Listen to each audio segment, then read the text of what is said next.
Welcome to Tales in the Dark. I know many of you enjoy relaxing with these videos, so I recommend turning down the volume until my voice is barely audible. It'll make the experience even more soothing. Before you close your eyes, let me know in the comments where you're listening from. Leave a like and subscribe to the channel. Thank you and enjoy listening. Story 1. The bathroom lay hushed, with only the soft drip of the faucet breaking the silence. I rubbed my weary eyes and lifted my gaze to meet my reflection in the mirror. My face stared back at me, fatigued and unchanging. Yet in a fleeting moment, a smile played upon my reflection's lips, a smile that my own face did not mirror. I blinked slowly, fixating on the mirror, captivated by this curious occurrence. The gentle patter of rain against the window provided a tranquil backdrop to this enigmatic moment. Wisps of steam from my recent shower still clung to the edges of the mirror, enveloping my reflection in a dreamlike haze. The warm illumination from the vintage wall sconce cast graceful shadows that danced across the mirror's surface. I trailed my fingers over the cool porcelain sink, drawn closer to the mirror. The lingering scent of lavender from my bath oil mingled with the dampness in the air, creating an atmosphere that felt subtly surreal, as though I were moving through water. Night after night, I found myself drawn to this mirror, where subtle anomalies began to manifest. Initially imperceptible, a slight delay in my reflection's movements, a subtle tilt of the head out of sync with my own. The changes were so slight that I questioned my own perception. Was it merely fatigue playing tricks on my mind? The constant hum of the bathroom fan provided a soothing backdrop to my contemplations. The wooden floorboards beneath me creaked softly as I shifted my weight, yet my reflection remained motionless. Candlelight flickered behind me, casting warm pools of light that seemed to move of their own accord. The mirror's surface now felt alive under my touch, warm and pulsing. With each passing evening, the disparities grew more pronounced. My reflection blinked when my eyes were open, its hand resting slightly askew from mine on the glass. These discrepancies, fleeting like ripples on water, smoothed themselves out before I could be certain of their existence. The old wall clock's gentle ticking marked the passage of time as I scrutinized every detail. My reflection and I wore matching cream-colored sweaters, the fabric catching the light in identical ways. We shared the same weary eyes, the same strands of hair falling across our foreheads. Yet, there was a growing sense of detachment in its gaze. I observed that our breathing patterns no longer synchronized. As my chest rose, it fell. When I exhaled slowly, it drew in a deep breath. The mirror's surface undulated with each breath, a thin veil between two worlds. The air grew heavy with anticipation, yet a serene calm pervaded the space, a quiet symphony of sounds. The rain's persistent rhythm, the distant whisper of wind, the steady drip of water. The warm light continued to play across the mirror, creating shifting patterns that seemed detached from any discernible source. My reflection's eyes held a profound depth, hinting at knowledge or secrets just beyond reach. One night, bathed in moonlight filtering through the frosted window, my reflection extended a hand towards me. The movement was delicate, tentative, like a leaf drifting on a tranquil pond. Though my hand remained by my side, a warmth spread through my fingers inexplicably. The line between observer and observed, between reality and reflection, blurred with each passing moment. The mirror's surface rippled softly, like water settling after being disturbed. My reflection's smile remained gentle, inviting, devoid of malice. It exuded a serene understanding that eluded my grasp. The scent of lavender intensified, mingling with the earthy aroma of rain and the comforting glow of candlelight. In these encounters, fear never touched me. Instead, a profound peace enveloped my being, as if I were uncovering hidden facets of myself. The mirror transformed into a portal to something deeper, residing in the silent spaces between heartbeats and breaths. Some nights, a lingering question haunts me. Who is the true reflection? With closed eyes, I sense phantom movements I never made, and glimpse memories of places unvisited. The mirror harbors these mysteries like a guardian of dreams, unveiling them in gentle waves that caress the shores of awareness. The rain's soft percussion against the window persisted, while my reflection observed me with patient eyes. Sometimes, bathed in perfect light and utter stillness, I swear I hear a familiar melody hummed by my reflection, a tune known to me yet unlearned. In those fleeting moments, the boundary between self and reflection blurred, merging until the distinction wavered. Perhaps reflections are not mere duplicates, but gateways to undiscovered aspects of ourselves. As I stand in the tranquil bathroom, witnessing my reflection smile with eerie independence, a question lingers: am I ready to reciprocate that enigmatic smile? Story 2. In the stillness of the night, a mystery unfolds. The tale of Jake, vanished without a trace, now whispers through the shadows. 2 weeks have passed since his disappearance, leaving search parties empty-handed and the police grasping at air. But amidst the quiet hum of the night, a buzz breaks the silence. A message, stark and chilling: help me. The sender, Jake, lost in a place deep within the forbidden woods. Now, as raindrops meander down my window, painting delicate patterns, I find myself enveloped in a realm of mystery. The soft ticking of my grandmother's ancient clock weaves a gentle melody in the dim light of my study. Across the desk, my phone lies dormant, its screen a void of silence. The message from Jake plays on a loop in my mind, a cryptic puzzle begging to be deciphered. Jake and I, bound by childhood secrets and shared memories, were inseparable. But when he failed to appear for our customary coffee rendezvous, a disquiet settled in my core. His absence was a glaring void in the tapestry of our lives. Days turned to nights as the police scoured every nook and cranny, leaving no stone unturned. Yet Jake remained a phantom, slipping through their fingers like mist at dawn. During the search, I stood at the forest's edge, where flashlight beams danced among ancient sentinels, casting eerie shadows. The scent of pine and earth mingled in the air, a haunting reminder of Jake's vanishing act.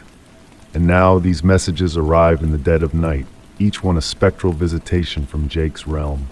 His number, his voice, his impossible locations, a ghostly echo of our shared past.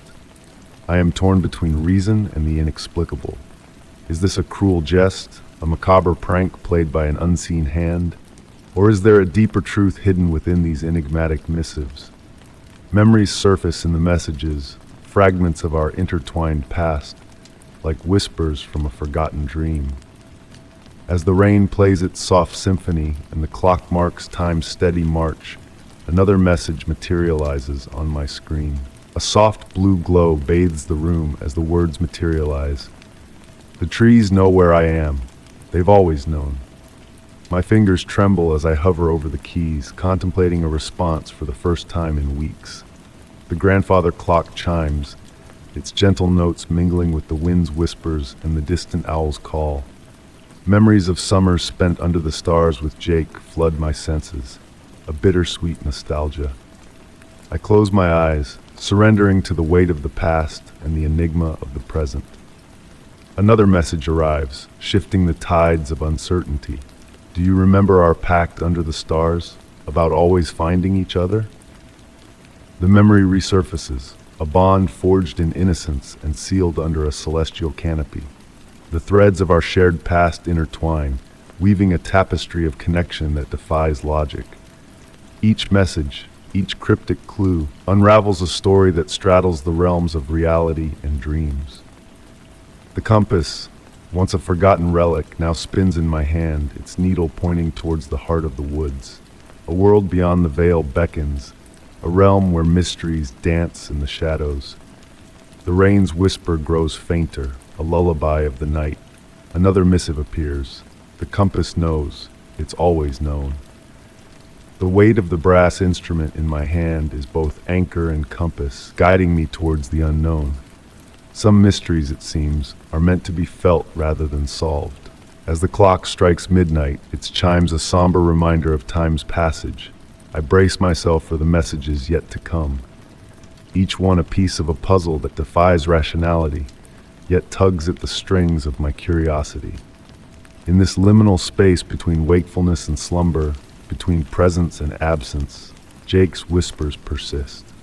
Glimpses of movement in the woods beyond my window stir a primal unease, a sense of unseen eyes watching. Are they shadows, leaves rustling in the wind, or specters of memories long past? In this twilight realm where reality blurs with fantasy, Jake's messages echo like whispers from the beyond. And so I remain in my study, a solitary figure in the night, cradling the compass and awaiting the next chapter of this enigmatic tale. The rain's gentle cadence, the clock's steady rhythm, and Jake's spectral presence converge in a dance of mystery and memory. As I navigate this labyrinth of whispers and shadows, I find solace in the promise of reunions past and futures unknown. Story 3. The aged thrift store exuded a scent of mothballs and forsaken reminiscences as I sifted through a mound of dusty VHS tapes. And then one tape seized my attention. Devoid of a cover, lacking a label, only my name inscribed in black ink. It was unfamiliar to me. A chill crept through my hands as I inserted it into the player.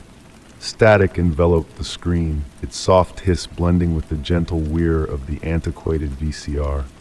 The quality was grainy, tracking lines lazily meandering across the screen.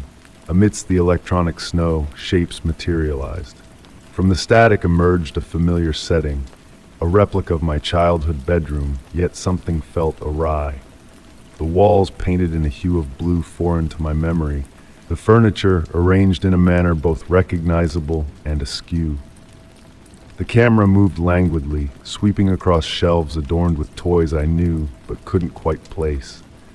A music box atop the dresser played a melody I recognized deep within, though I couldn't recall ever possessing such a thing. The sound, muffled by the tape's age, created an otherworldly ambiance that drew me deeper into my seat. Moonlight filtered through delicate lace curtains, casting intricate shadows that pirouetted across the floor. Entranced, I watched as the camera lingered on these patterns, their gentle undulations captivating my gaze.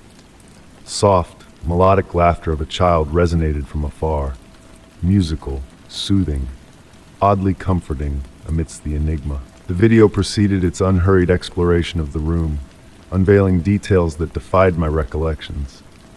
A bookshelf stocked with titles just out of focus, a congregation of porcelain dolls whose eyes seemed to follow the camera's passage, a wooden rocking chair in the corner swaying imperceptibly, as if recently vacated. The subtle creak of its motion barely audible beneath the ambient hum of the tape. A handmade quilt draped over its back, woven with a pattern that stirred buried memories, geometric shapes that seemed to shift and transform under prolonged observation. The camera shifted towards the window, where rain began its descent outside. Each droplet a gentle percussion against the glass, a lullaby that weighed down my eyelids. Through the rain-streaked pane, the silhouette of an ancient oak tree loomed. Its branches swayed in a silent breeze, extending towards the window like tender tendrils. A child's crude drawing affixed to the wall beside the window came into focus, depicting a house, a tree, and what seemed to be a family of 4. Raised as an only child by my mother, yet the crayon scene resonated with an unspoken truth. The camera lingered on the drawing, revealing a date inscribed in the corner, 3 years before my birth. As the video flickered, a fleeting reflection appeared in the window, a woman obscured by shadows, raising her hand in a gesture that evoked a sense of recognition, though her features remained a mystery. The tape unfolded further, images distorting with increasing intensity. Amidst the interference, glimpses of unfamiliar rooms, unseen moments, a kitchen with walls bathed in warm yellow, a garden unattended by my hands, a celebration where the faces of guests eluded recognition. Each scene akin to a memory I ought to possess but didn't. As the video approached its conclusion, The rocking chair swayed with purpose, as if recently occupied. Resting upon its seat lay a small photo album previously unseen by my eyes. The camera zoomed in gradually, unveiling the album's cover, my name embossed in gold letters, mirroring the handwriting on the tape. Just as the album began to open, the screen faded to black. I waited in silence, but no further images materialized. Upon ejecting the tape, it had transformed into a blank cassette, devoid of label, devoid of inscription, merely an empty black shell reminiscent of countless others crafted decades past. That evening, while nestled in bed, the sound of rain against my window, I couldn't rid myself of the conviction that I had borne witness to something crafted exclusively for me. The scenes replayed incessantly in my mind, each detail growing hazier with every recollection, akin to a dream dissipating upon waking. I pondered the woman in the reflection, the family in the crayon drawing, the existence captured on that tape seeming to reside within a parallel realm of my memories. At times, as I drift towards slumber, the faint melody of that music box serenades my senses. And in those fleeting moments between consciousness and dreams, I swear I sense the gentle motion of a rocking chair foreign to me, guiding me back to a room existing solely on a tape I can no longer prove was real. Story 4. The rain whispered softly against the window as I closed the curtains, preparing for the embrace of sleep. And then a sight caught my eye. A figure, unmoving, stood in the shadows of my backyard. Initially, I mistook it for my own reflection in the glass, but as I took a step back, I realized the truth. The figure remained still, its gaze locked onto mine. The warmth of my chamomile tea dissipated gradually in my hands as I stood there, captivated. Wisps of steam from the cup intertwined with the raindrops on the window, casting an eerie dance of shadows around the figure, making it seem almost ethereal in the darkness.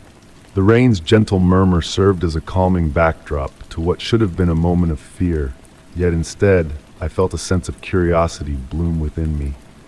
Clad in a navy sweater like mine, darkened by the rain, every detail of the figure mirrored my own self. From the slight hunch of its shoulders, worn from hours at a desk, to the calm observation etched upon its face, my face.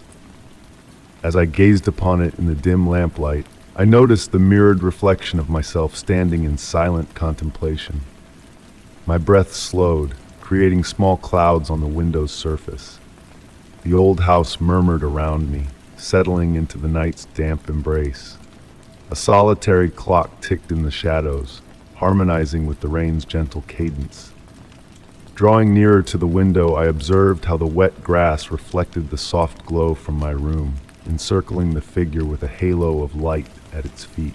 It stood within that luminous embrace, a silent sentinel in the night. Water trickled down its face, yet it made no move to wipe it away. I found myself captivated by the subtleties that set us apart, its relaxed posture, its unwavering gaze. In its eyes I glimpsed a wisdom that eluded me in my own reflections. It was me, and yet it was something more, something privy to truths beyond my reach. The rain intensified, painting intricate patterns on the window pane. Each drop birthed miniature rivers that distorted my view, causing the figure to undulate like a watercolor masterpiece. The sound swelled, filling my ears with a whispering white noise, hinting at secrets just beyond comprehension.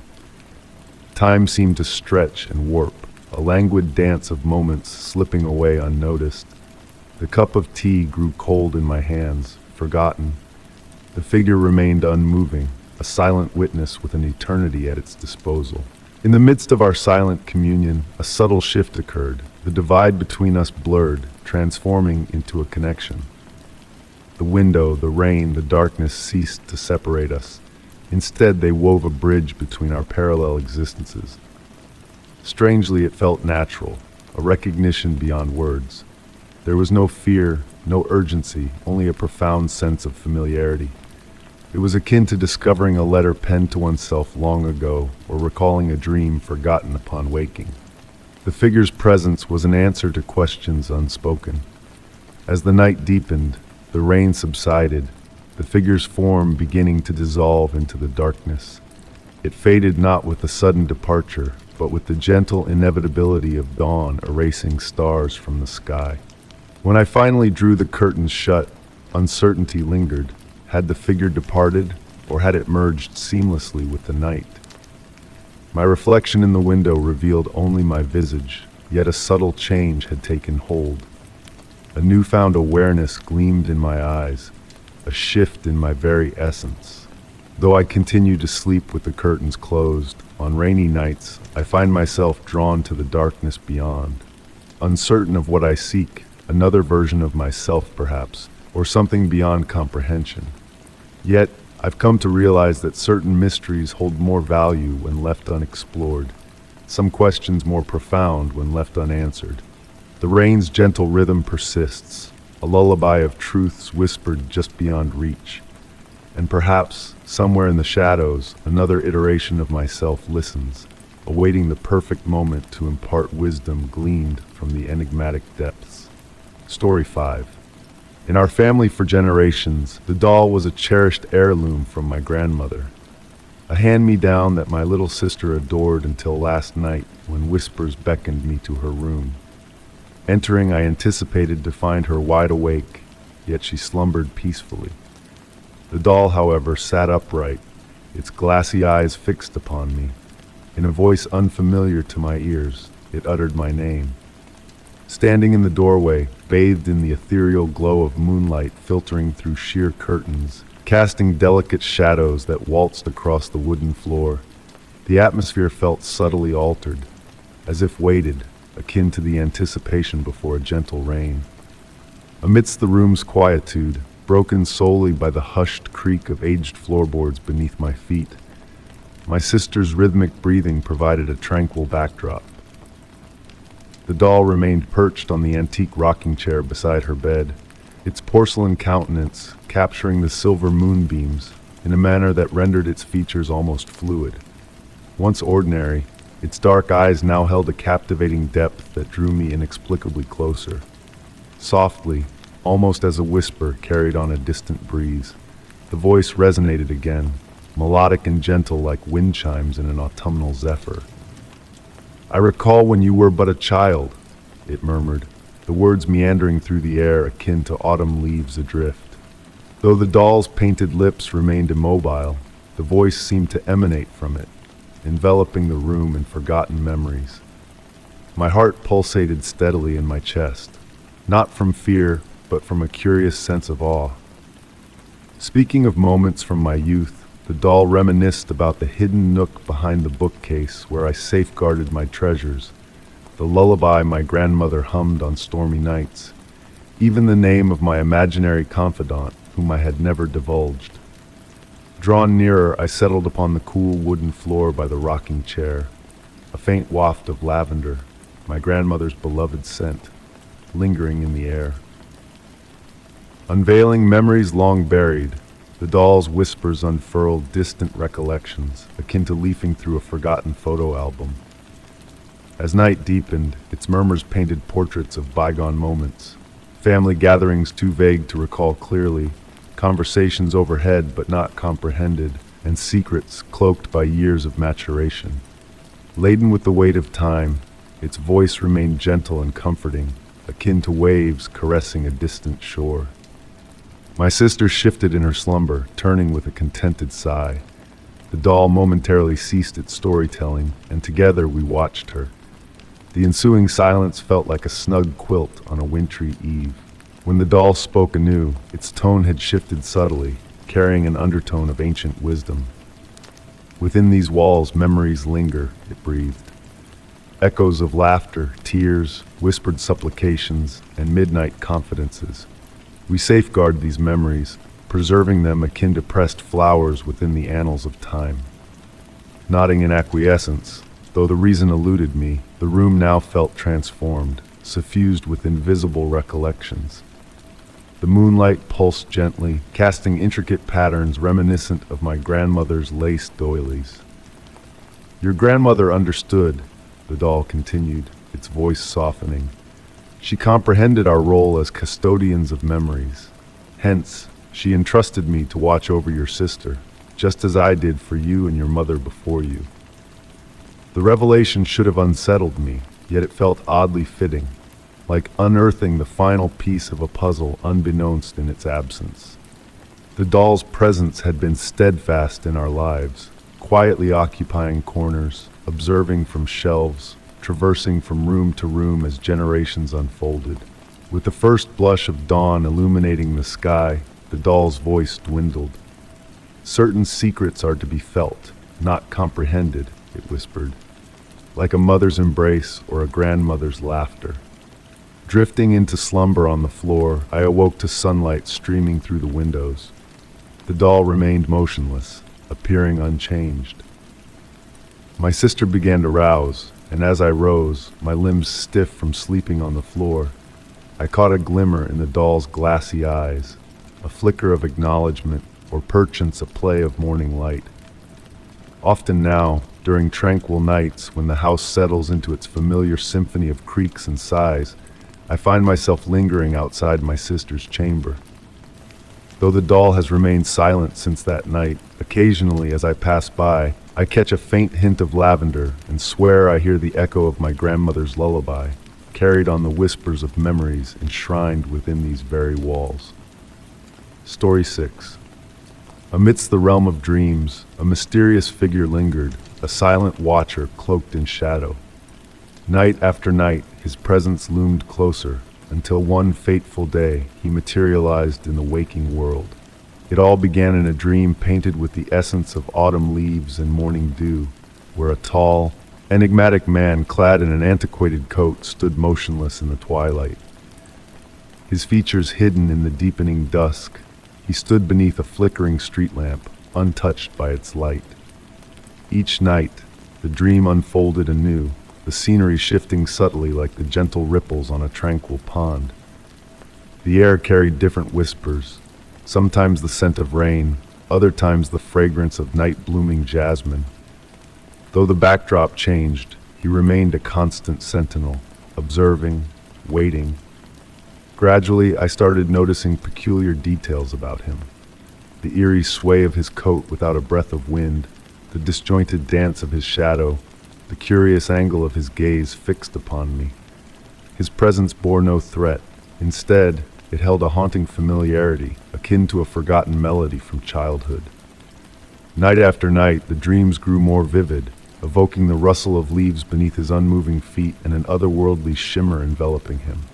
At times, elusive figures lurked in the darkness behind him, vanishing when I sought to focus on their forms. What unsettled me most was the creeping realization that these visions transcended mere dreams. They felt like glimpses into a hidden reality beneath our own. The boundary between sleep and wakefulness blurred, casting doubt even in the light of day. Then came the sense, wafting through my waking hours like ghostly echoes from the dream realm. The fragrance of autumn leaves would materialize in my closed apartment. The jasmine perfume would drift through the sterile office air, always accompanied by a chilling sense of being watched.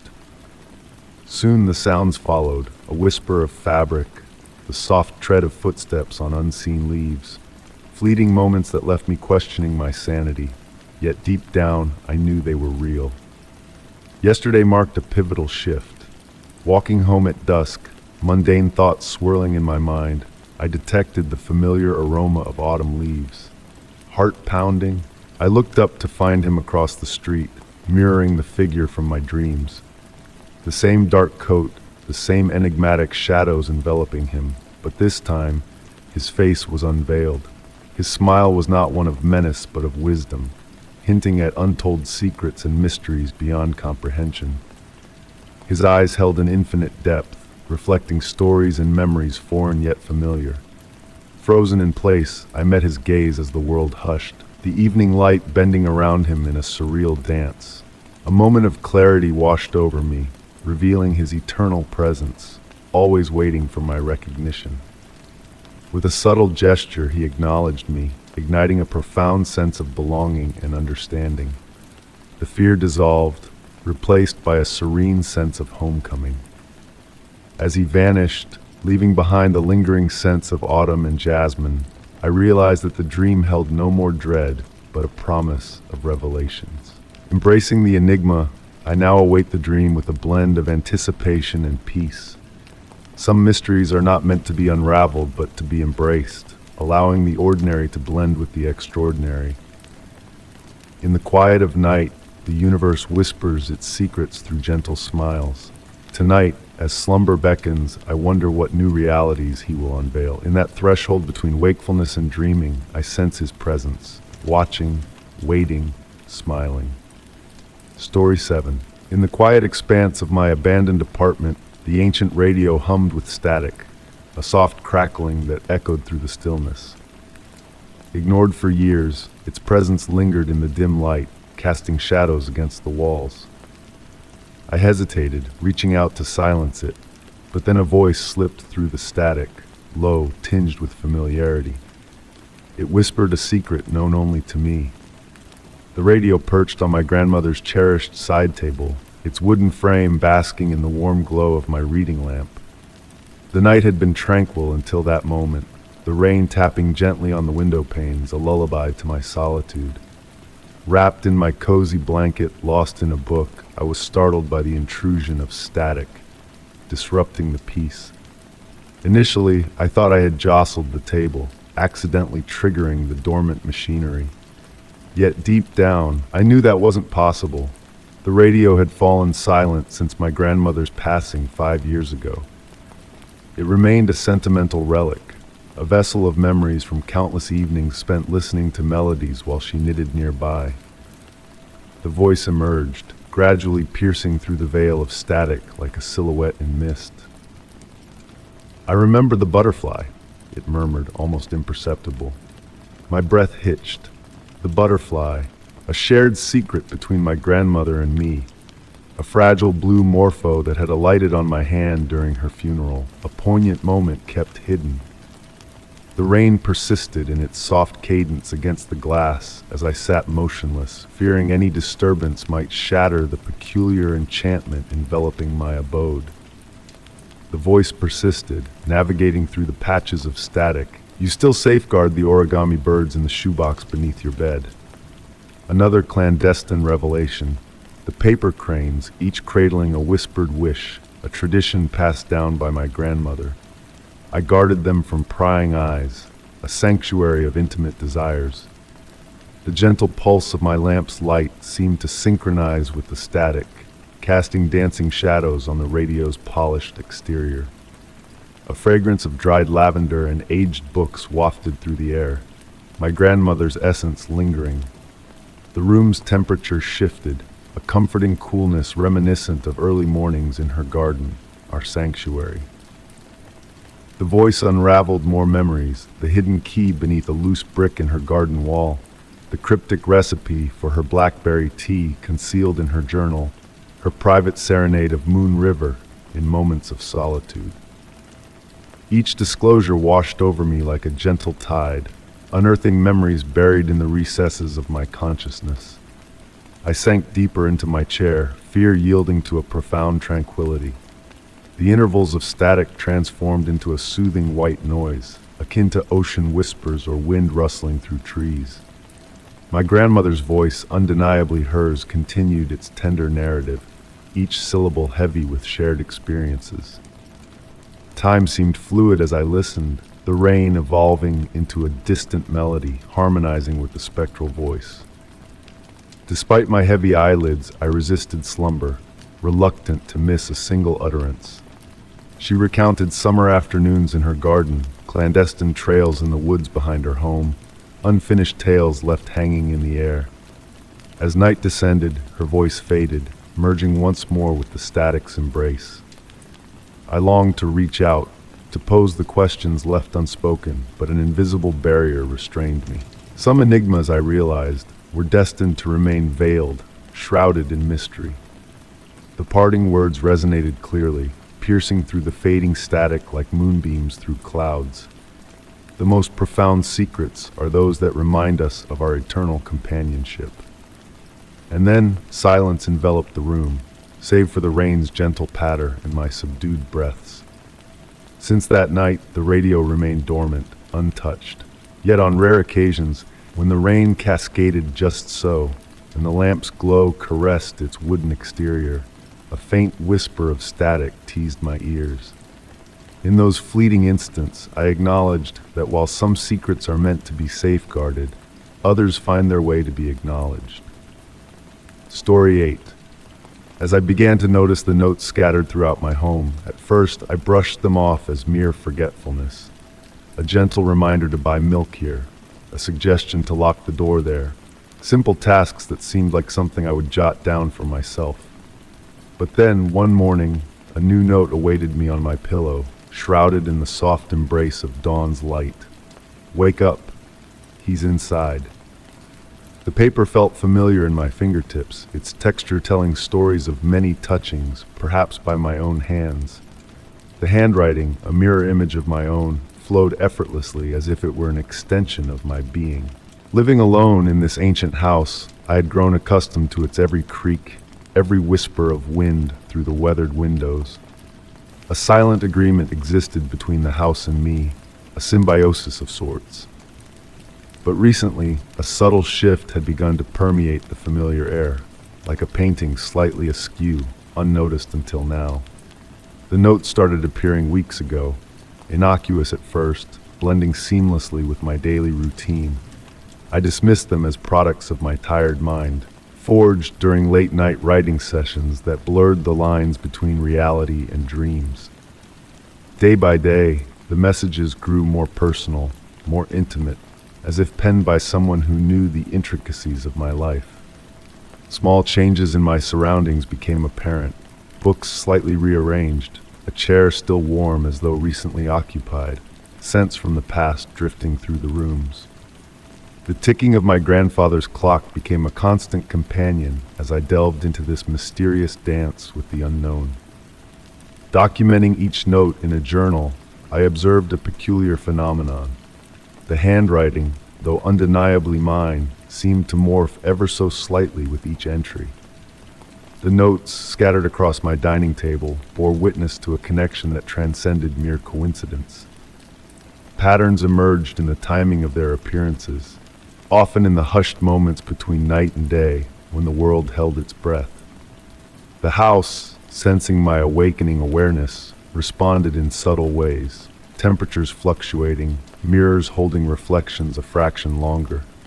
Conversations with empty rooms became commonplace, the notes serving as a silent dialogue between myself and an unseen presence. Never menacing, the messages exuded a protective aura, a guiding hand in the shadows. Taking a leap of faith, I left a question of my own on the nightstand. Who are you?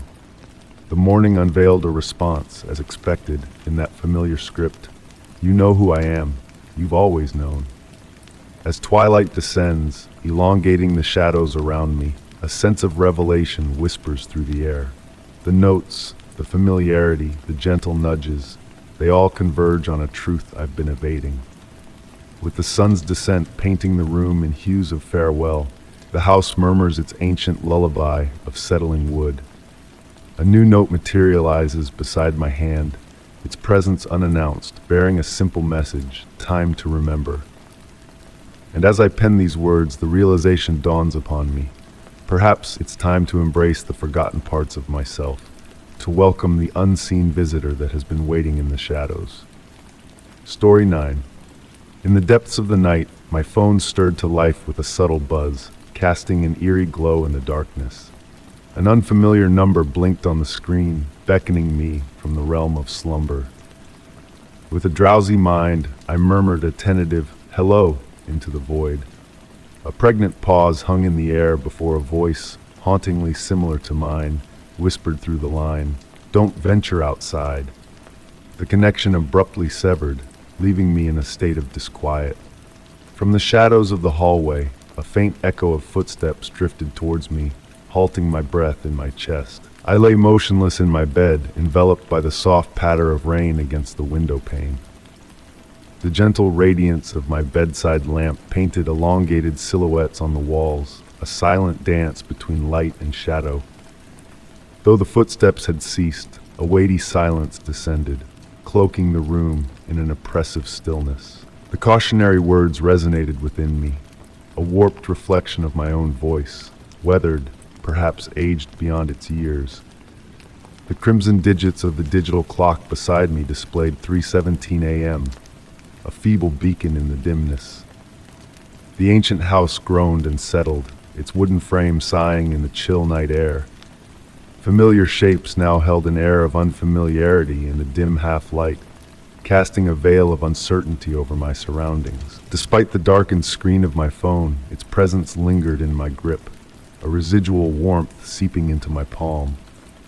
The rain persisted in its gentle serenade, harmonizing with the distant rumble of thunder in the distance. Fixated on the shadows beneath the door, I strained to detect any subtle movement. The house murmured softly once more, carrying the scent of earthy petrichor through the crack in my window. Against better judgment, a primal curiosity tugged at me, urging me to peer beyond the confines of my room. The billowing curtains danced in the breeze, casting ephemeral patterns on the hardwood floor. Recollections surfaced of my grandmother's tales, of how 3 a.m. marked the crossover to the otherworldly, where boundaries blurred. A shiver crept down my spine, despite the warmth that enveloped me. Lost in contemplation, I pondered the enigma of the call, an echo from a different time or dimension. Queries swirled like leaves in an autumn breeze, each one a whispered secret. As my breath slowed to match the rhythm of the rain, the ticking of the wall clock lulled me into a trance. Heavy-lidded eyes fixated on the shadows, hesitant to succumb to sleep. The telltale sound of footsteps returned, a deliberate cadence drifting away from my door towards the staircase. Each creak of the floorboards counted out a silent tale. The rain's persistent melody nearly hypnotized me, punctuated by the sudden buzz of my phone, jolting me from reverie. The same mysterious number glowed on the screen, a silent invitation. Hesitation gripped me as I hovered over the answer button, ensnared in a moment stretched thin by time. With a deep breath, I accepted the call, a silent inquiry hanging in the air.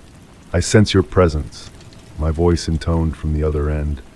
"Your curiosity begs you to look beyond, but trust me, remain sheltered until dawn." Static crackled like distant thunder, drowning out any rebuttal. Yearning for clarity, I bit back inquiries, yielding to the enigmatic voice on the line. The static crescendoed, mingling with an urgent breath, mirroring my own, yet distinct in its urgency. "In the shadows, entities stir," the voice murmured, a faint plea.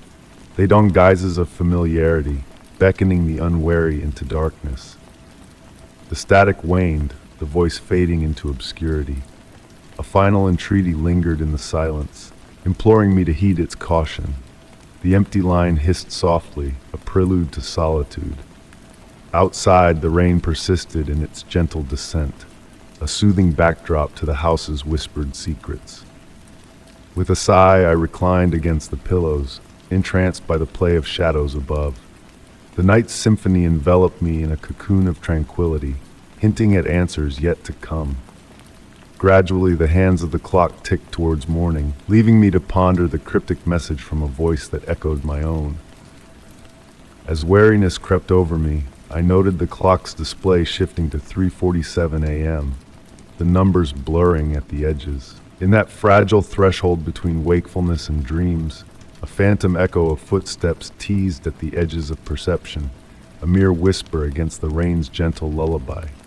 And so, with the warning reverberating in my mind, I surrendered to the embrace of sleep. Story 10. In the soft, muted glow of my bedside lamp, the hallway beyond remained shrouded in darkness. My gaze lingered on the slender beam of light seeping beneath my bedroom door, a faint border between my sanctuary and the unknown. A shadow glided past, its movement deliberate and unhurried, sending a shiver down my spine. No sound accompanied its passage, no telltale footsteps to betray its presence. When I mustered the courage to investigate, the hallway lay empty, devoid of any lingering trace. That eerie encounter unfolded 3 weeks ago, and since then the shadow has become a constant companion to my nocturnal hours. Its presence, though inexplicable, has woven itself into the fabric of my nightly routine. The ancient wooden floors of my dwelling creak and whisper in a symphony of nocturnal sounds, but the shadow moves in absolute silence, a ghostly wraith in the dimness. Tonight, as raindrops patter gently against my window and the wind murmurs through the trees, I find myself anticipating its arrival once more. The warm embrace of my bedside lamp casts a familiar light, enveloping me in a cozy haven while deepening the shadows beyond, imbuing them with a mysterious allure. Lavender notes from my diffuser mingle with the earthy scent of petrichor drifting in from the cracked window, creating a soothing ambiance. I have crafted a ritual around these nightly visitations, the brewing of chamomile tea, its fragrant steam perfuming the air as I nestle under the covers with a book in hand. The shadow unfailingly materializes amidst the turning of pages, a silent wraith gliding past the threshold, its presence a subtle enigma. What captivates me most is its responsiveness to my inner state. In moments of anxiety, it moves with a languid grace, as if seeking to pacify my troubled mind. When tranquility reigns, it drifts by like a whisper of wind, a fleeting specter in the night. Curiously, I harbor no fear of its silent vigil, finding solace instead in its enigmatic presence. Recollections of my grandmother's tales surface, of houses imbued with their own consciousness, repositories of emotions and memories. Could this shadow be an embodiment of my abode's sentience, a spectral guardian watching over me as I straddle the realms of wakefulness and slumber? Night transforms the essence of my dwelling. Moonlight bathes the wooden banister in a soft luminescence, filtering through the skylight above. The antique grandfather clock in the hall intones the passage of time with a gentle, rhythmic cadence that reverberates through the hushed corridors.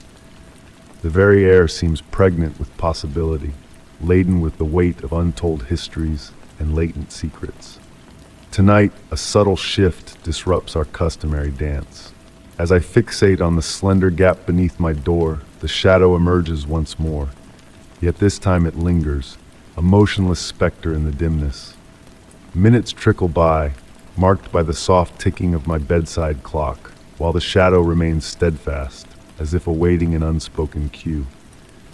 Driven by a compulsion I cannot fathom, I address it for the first time. "Hello," I murmur, my voice a mere breath in the nocturnal stillness. The shadow stirs imperceptibly, and in that fleeting moment, a semblance of acknowledgement brushes against my senses, akin to a nod from a long-lost friend. The air in my chamber warms, embracing me in a cocoon of comfort, as though draped in a tender embrace. The flame of my scented candle dances with a gentle sway, untouched by any breeze. I have delved into countless volumes on the supernatural, on spirits and unexplained phenomena, yet none encapsulate this peculiar intimacy. There are no icy drafts, no foreboding chill, no cryptic inscriptions or objects in motion. Only this silent sentinel, this shadow that stands sentry over my nights. I ponder if this spectral entity has forever haunted these halls, unseen until my vigilant eye chanced upon its presence.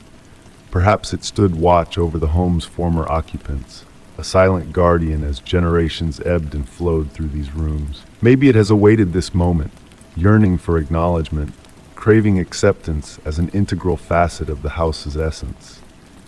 Now, as I lie here, witnessing the shadow wane like dissipating mist, a profound tranquility settles within me. The rain maintains its gentle rhythm on the window, while the house enfolds me in its nocturnal embrace with familiar groans and whispers. I am certain that come tomorrow night, and every night henceforth, my enigmatic companion will return. Come morning, I shall resume my daily routine, yet a part of me will yearn for dusk, for that juncture when I can once more commune with the enigmatic presence that traverses my hallway in the deep hours of night.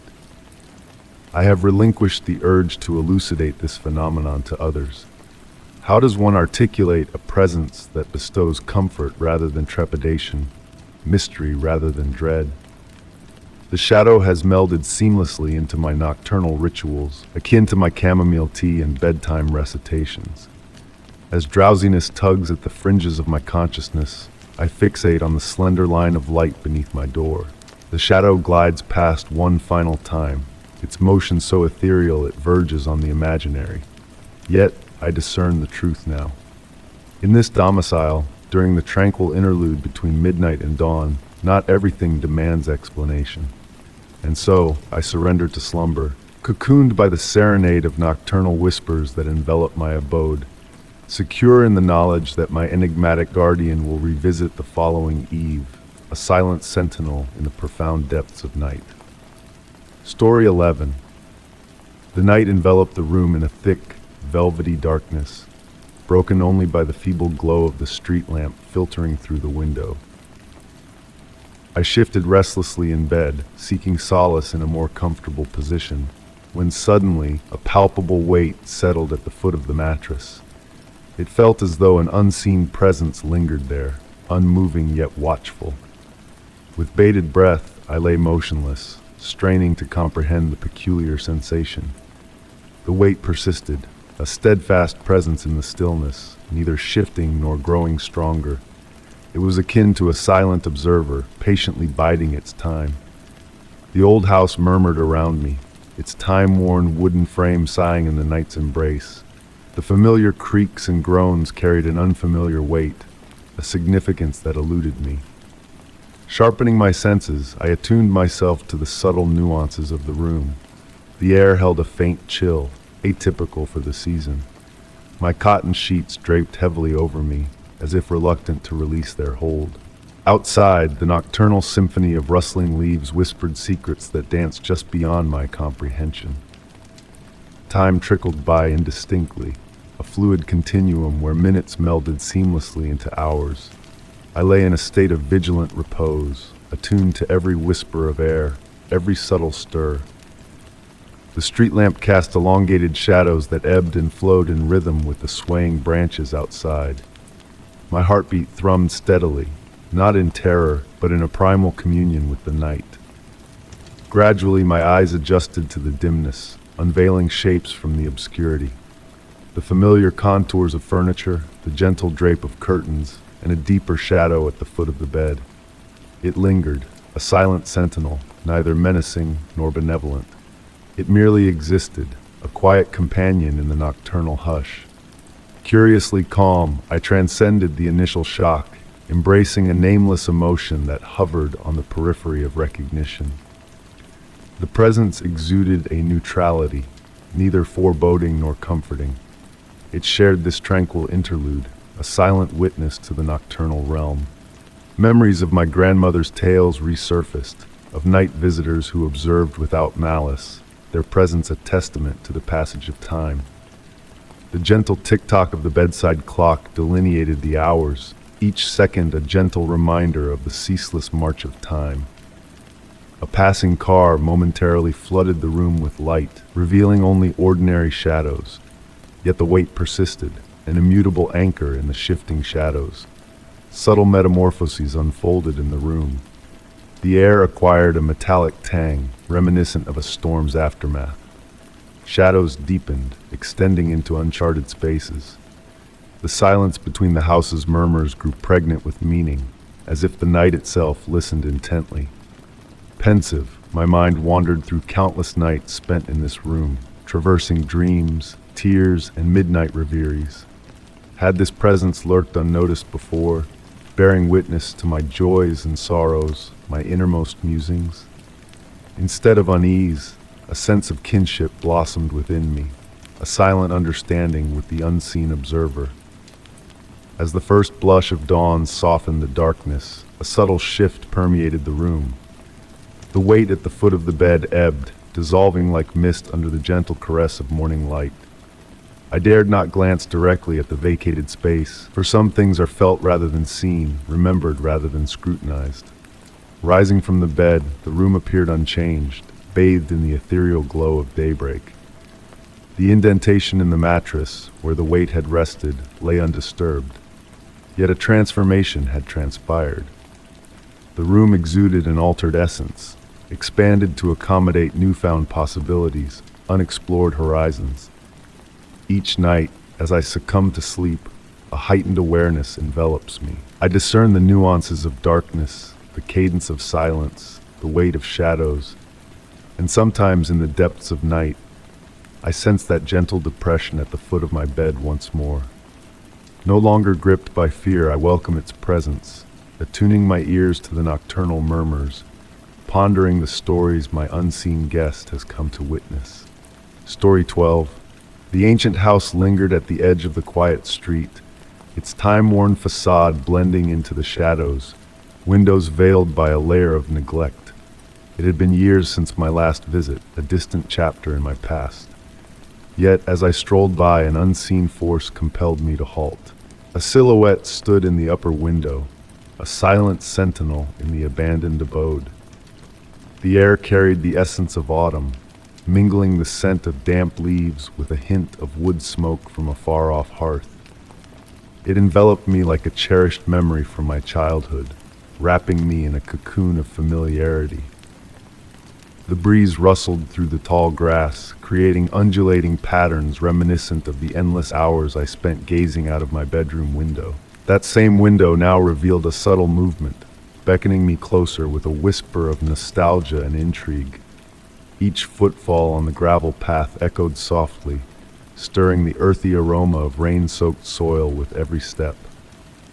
The porch groaned in a familiar tune as I ascended, a melody etched in my soul from countless summer evenings lost in the pages of a book. The echoes of laughter and joy resonated in the creaking boards, transporting me back to a time when the house thrummed with vitality and warmth. A delicate flutter caught my eye, a lace curtain swaying in the stillness, defying the absence of wind indoors. Its pristine white contrasted the aged, dusty drapes of yesteryears, a subtle hint of divergence in the stagnant air. My hand trailed the weathered banister, the grooves worn smooth by generations of touch, mine, my mother's, my grandmother's before her. The key, nestled behind a loose brick just as I remembered, slid effortlessly into the lock, turning with a sense of familiarity that transcended time. The door yielded to my touch, emitting a melodious groan that reverberated through the vacant chambers. Inside, the atmosphere was not stale as expected, but cool and invigorating, tinged with a whisper of lavender. Dried lavender bundles, a signature of my mother's, infused the air with a comforting fragrance. I traversed the dust-laden front room, my footfalls muffled by the silent layers on the hardwood floor. Yet, amidst the settled dust, I discerned faint footprints, smaller than mine, leading towards the staircase.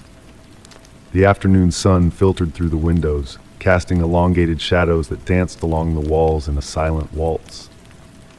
Dust motes pirouetted lazily in the golden rays, akin to celestial bodies in a private universe. Each step upward evoked a new memory. The chip on the third stair from a clumsy mishap, the squeaky board near the top betraying past attempts at rebellion. Upon reaching the upper landing, a soft, ethereal hum wafted down the hallway, a melody reminiscent of a forgotten lullaby my grandmother once sang. It seemed to emanate from the very walls, a spectral echo of a bygone era. The floor beneath the faded runner exuded warmth beneath my feet, a stark contrast to the defunct heating system. My childhood bedroom door stood slightly ajar, a deviation from my recollection of leaving it shut. Beyond, the humming intensified, accompanied by a gentle breeze bearing the essence of fresh linens and summer showers. With cautious trepidation, I pushed the door open, its hinges gliding noiselessly. The room unfolded before me, a mirroring of my memories, yet subtly altered. The sun bathed everything in a golden glow, accentuating the intricate patterns of the wallpaper that defied the ravages of time. The old rocking chair swayed rhythmically by the window, an empty vessel moving to an invisible cadence. The lace curtains billowed inward, untouched by any tangible wind. Upon the dresser sat a bouquet of wildflowers, their hues vibrant against the aged wood, reminiscent of the blossoms my grandmother plucked each Sunday morn. The air carried a medley of scents, sweet peas, wild roses, and lavender, a symphony of fragrances from a distant epoch.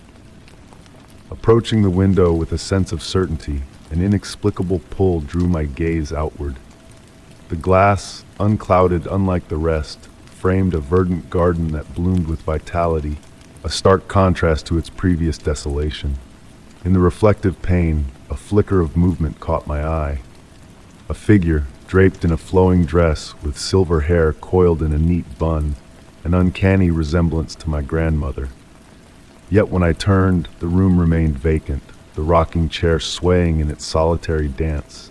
The humming faded into a whisper, leaving behind a solitary wildflower resting on the chair's cushion, its petals pristine and adorned with dewdrops. I cradled the bloom, feeling its tangible presence between my fingers. The lavender scent intensified, and for a fleeting moment, a phantom touch grazed my shoulder, as gentle as a recollection. I occasionally revisit the house, though the threshold remains unbreached.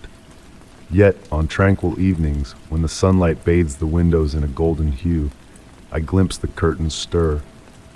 Sometimes a figure materializes, my grandmother, a youthful version of my mother, or a child resembling my own reflection, playing with relics of a bygone era. The house stands as a conduit between past and present, a realm where memories intertwine with reality. I've learned not to question the appearance of fresh blooms adorning the porch each Sunday, or the echoes of familiar laughter carried on the breeze. Some places exist in the liminal space between remembrance and existence, between what was and what is to come.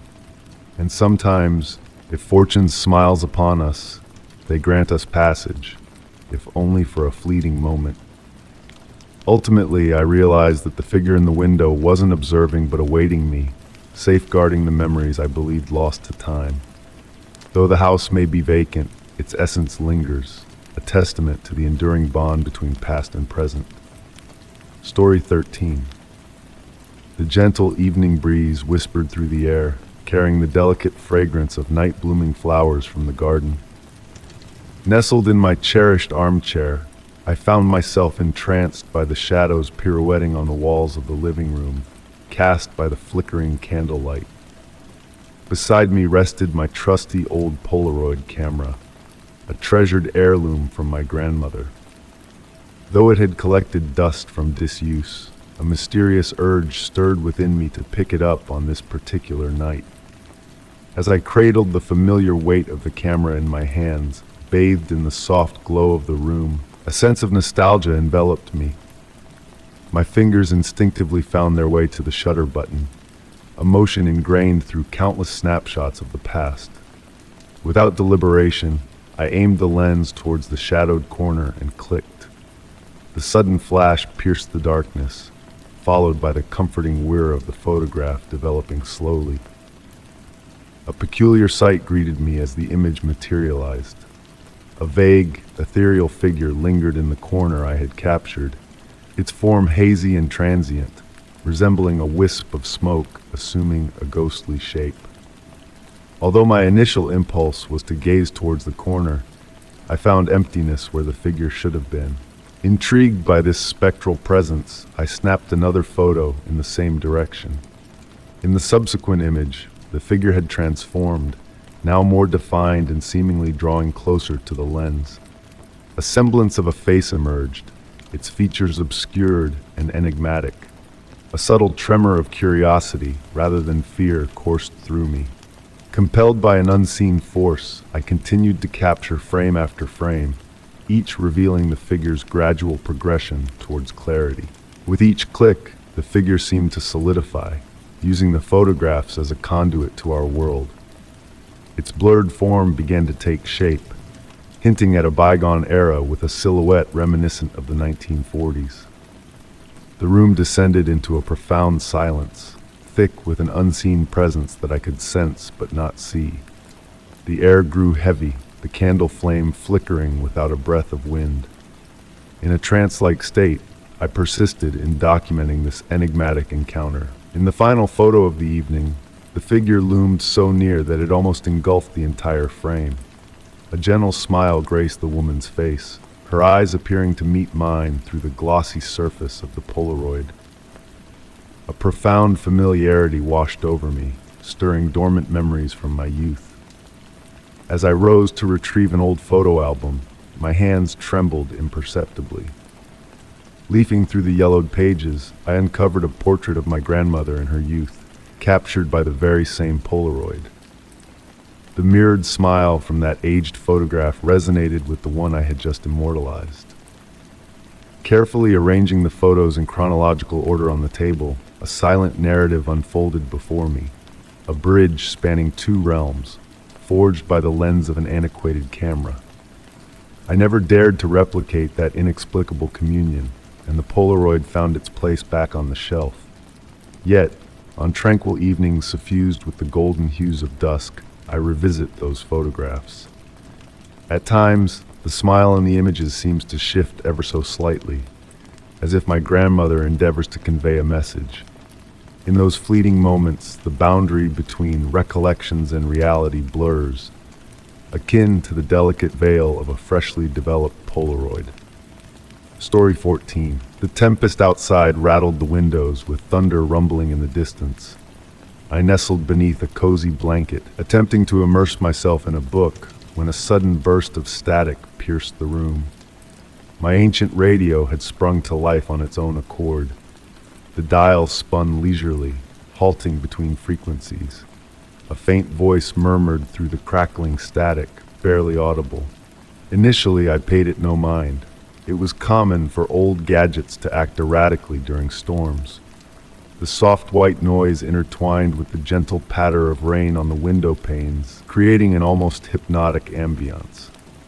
My grandmother's radio had always possessed a mind of its own, its weathered wooden exterior harboring decades of memories within its grain. I reminisced about how she used to tune in to evening programs from her cherished armchair, the same one in which I now found solace. The static ebbed and flowed like waves brushing the shore, forming patterns that seemed almost melodic. Amidst the interference, I began to detect something peculiar.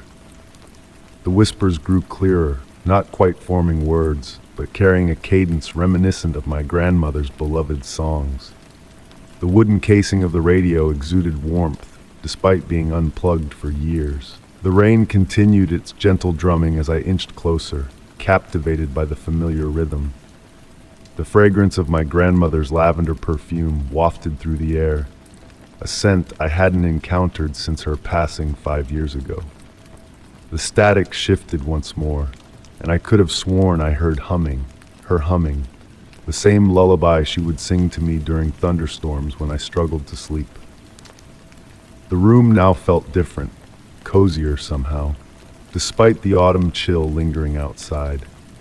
The lamplight cast soft shadows that waltzed across the walls, while the radio's dial embarked on its gradual journey across frequencies that defied logic.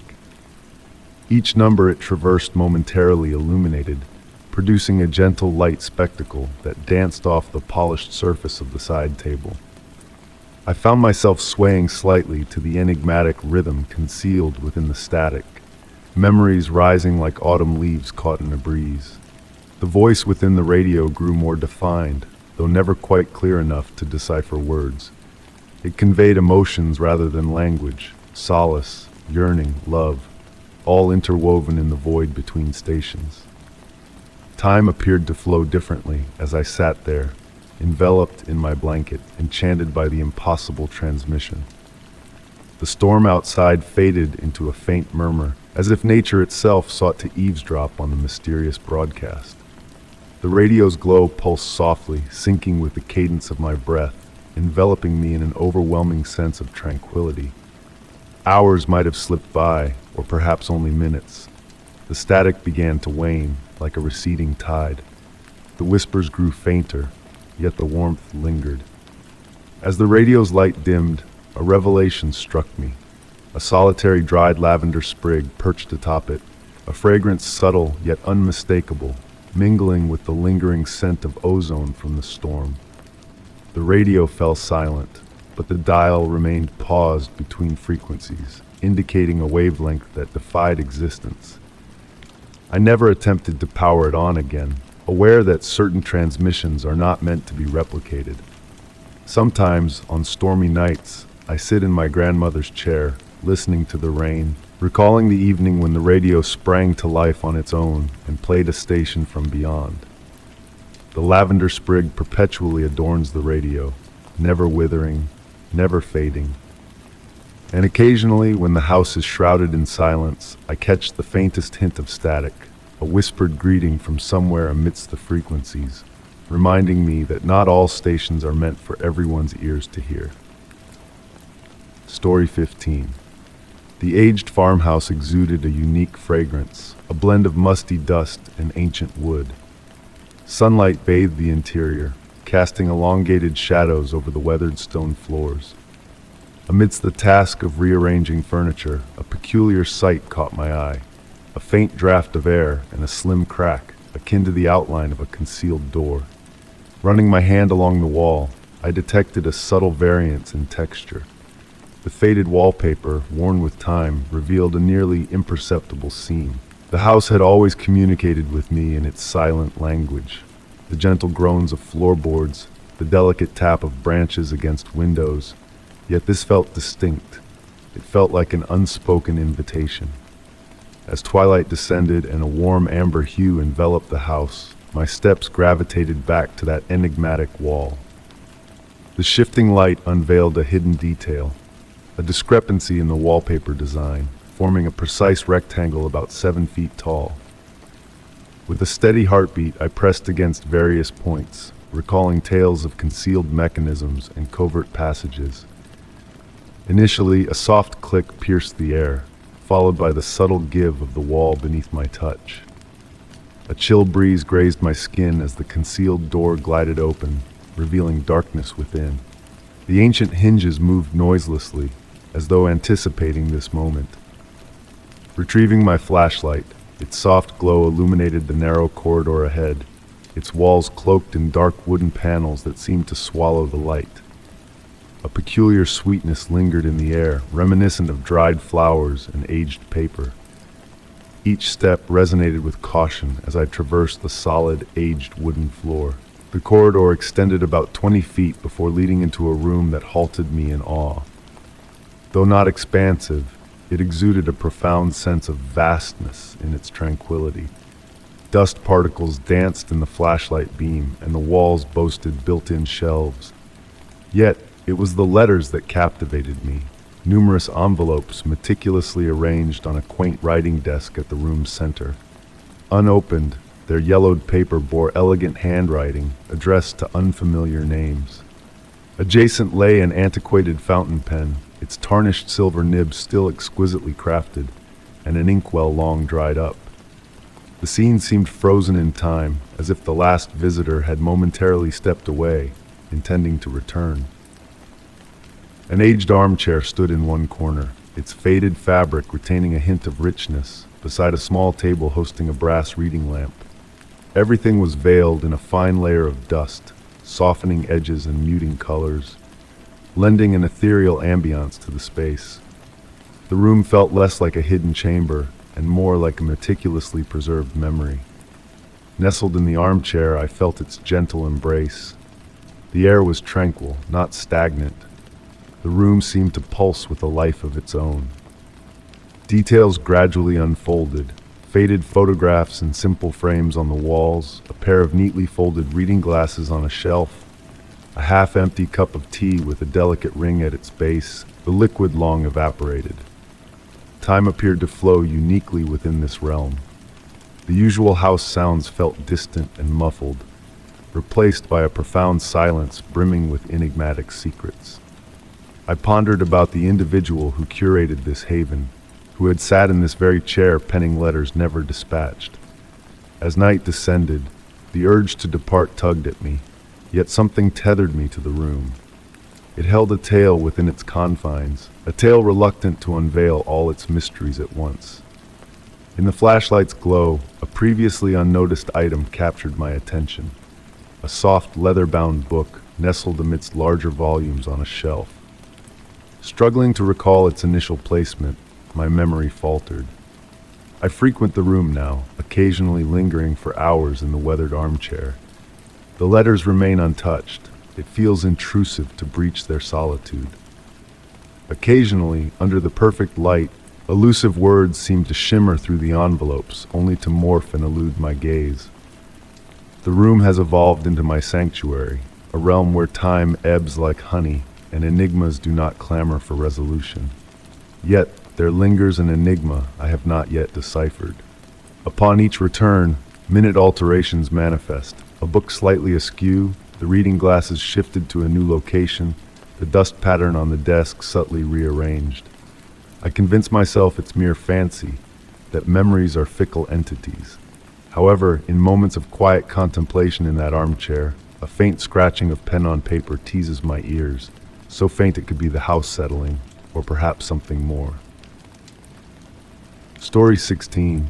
The silver moonlight filtered through the sheer curtains, casting ethereal shadows that danced gracefully on the weathered wooden floor. In the stillness of the night, I found myself nestled in my cherished armchair, enveloped by the quietude that only darkness can bring. It was then that my gaze was drawn to the ancient mahogany box perched delicately on the mantelpiece. This box had been a constant presence in my life ever since the house passed into my hands from my grandmother's estate, yet its contents remained a mystery, untouched by human hands. The moon's gentle glow caressed its polished surface, causing the intricate carvings to almost come alive in the dimness. I had never seen the box open, not even during my grandmother's time.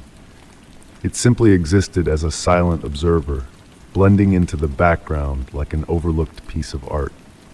But on this particular night, a subtle shift in the atmosphere stirred something within me. Was it the play of light on the ornate designs, or the profound silence that hung in the air like a heavy velvet curtain? Rising from my chair, the wool of my sweater whispered against the wood as I moved toward the mantelpiece, the ancient floorboards murmuring beneath my steps. As I drew closer to the box, a peculiar sensation enveloped me, as though a veil of mystery cloaked the object. My fingertips brushed against the warm mahogany, the carvings of interwoven leaves and branches seeming to pulse with a hidden energy. And there, amidst the intricate patterns, I discovered a minuscule eye hidden within the design, a secret watcher in the darkness. A faint, ancient scent wafted from the box, its fragrance reminiscent of sandalwood, but carrying an enigmatic undertone that teased my senses. Closing my eyes, I allowed the aroma to unfurl forgotten memories within me, vague recollections of a woman with a gentle smile, her voice a hushed whisper as she placed something precious inside the box. The soft sigh of the wind outside brought me back to the present, my hands trembling slightly as they lingered on the box's edges. Though devoid of a visible lock, a sense of unbroken sanctity surrounded the box, hinting at its untold secrets. Seating myself on the couch, I cradled the box in my hands, its weight lighter than expected, yet pulsing with a mysterious energy. A subtle movement stirred within, elusive and intangible, like a fleeting shadow passing through the night. The warmth it exuded seemed to seep into my very being, and for a fleeting moment it felt as though the tiny carved eye was gazing directly into my soul. A tremor of recognition, not of fear but of familiarity, coursed through me, akin to recognizing a long-lost friend in a dream. My grandmother's cryptic words echoed in my mind, her wisdom imparted before her departure. Some questions find answers only when we stop seeking them. In the hush of the night, cradling the enigmatic box, I began to unravel the profound truth veiled within her words. The shadows in the room elongated and swayed, mirroring the intricate designs of the box, while the mysterious scent grew more potent, wrapping me in its hypnotic embrace. Contemplating the generations before me who had also pondered the box's secrets, I questioned the necessity of unraveling its mysteries. Placing the box back in its rightful place on the mantelpiece, the carved eye seemed to smile approvingly, bestowing a sense of peace upon me. Returning to my armchair, A newfound tranquility settled within me. Some enigmas, once understood, do not beckon to be solved, but merely safeguarded. The moon's luminous beams continued to paint the room with a soft glow, and the profound silence of the night held a deeper significance. Drifting toward slumber, I closed my eyes, letting the lingering fragrance of the box guide me into the realm of dreams. In that fleeting moment between wakefulness and sleep, a gentle sound seemed to emanate from the mantelpiece, a whispered sigh of relief perhaps, or merely the wind toying with the curtains. The box remained perched there, a silent guardian of its mysteries, a part of a puzzle that required no solving. And in that acceptance, a serenity washed over me, a peace I had never before experienced. Story 17. The rain cascaded down upon the roof in a soothing, hypnotic pattern, serenading the night with its gentle melody. Nestled in my cherished armchair, cradling a now cool cup of chamomile tea, I found myself entranced by the tranquil symphony outside. Amidst the rhythmic downpour, a faint, almost imperceptible sound pricked my senses, a delicate echo blending with the rain's cadence. Soft footsteps, seemingly originating from the depths of the basement. Initially dismissing it as the house settling, I acknowledged that old homes possess a unique language, speaking through groans and murmurs, especially on damp, rainy evenings. Yet, there was an eerie precision to the sounds this time, a cadence that mimicked human steps. Rising slowly from my seat, I set down the cup on the nearby table. The wooden floor beneath me exuded a residual warmth, a faint reminder of the day's sunlit embrace. Approaching the basement door, a chill crept through the air, enveloping me in an icy shiver. The brass handle, cold to the touch, yielded with a muted click, reverberating in the stillness. Descending the staircase, each step reverberated with a mixture of my own footfalls and the mysterious echoes from below. The familiar scents of the basement, aged wood, damp earth, and other indefinable essences, intensified as I ventured deeper into the shadows. Within the basement's dim confines, shadows flickered across the walls with each flash of lightning through the skylight. The shelves, laden with relics of the past, cast twisted, dancing silhouettes that seemed to pulse in time with the rain's rhythm. A peculiar sight caught my eye. Faint, moisture-laden footprints etched on the dusty floor, tracing circular patterns as though left by someone with damp soles pacing the room's center. Drawing nearer to the enigmatic imprints, I puzzled over their origin. The skylight remained intact, ruling out any water seepage. As I scrutinized the tracks, a subtle movement in the darkened corner seized my attention. A slow, deliberate motion hinted at a presence hidden within the shadows. My heart quickened, not out of fear, but a blend of curiosity and a curious sense of recognition.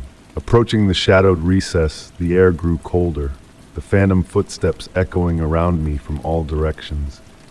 An intriguing revelation dawned upon me. The footprints composed a precise design, a spiraling path converging toward the room's center.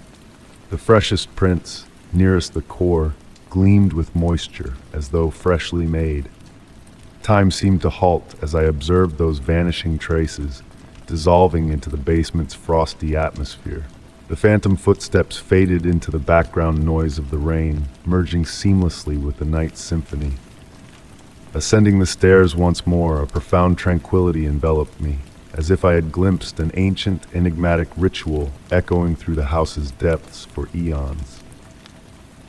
That night, as I readied for slumber, the rain's patter on the roof assumed a new quality, mirroring the elusive rhythm of the basement's unseen visitor.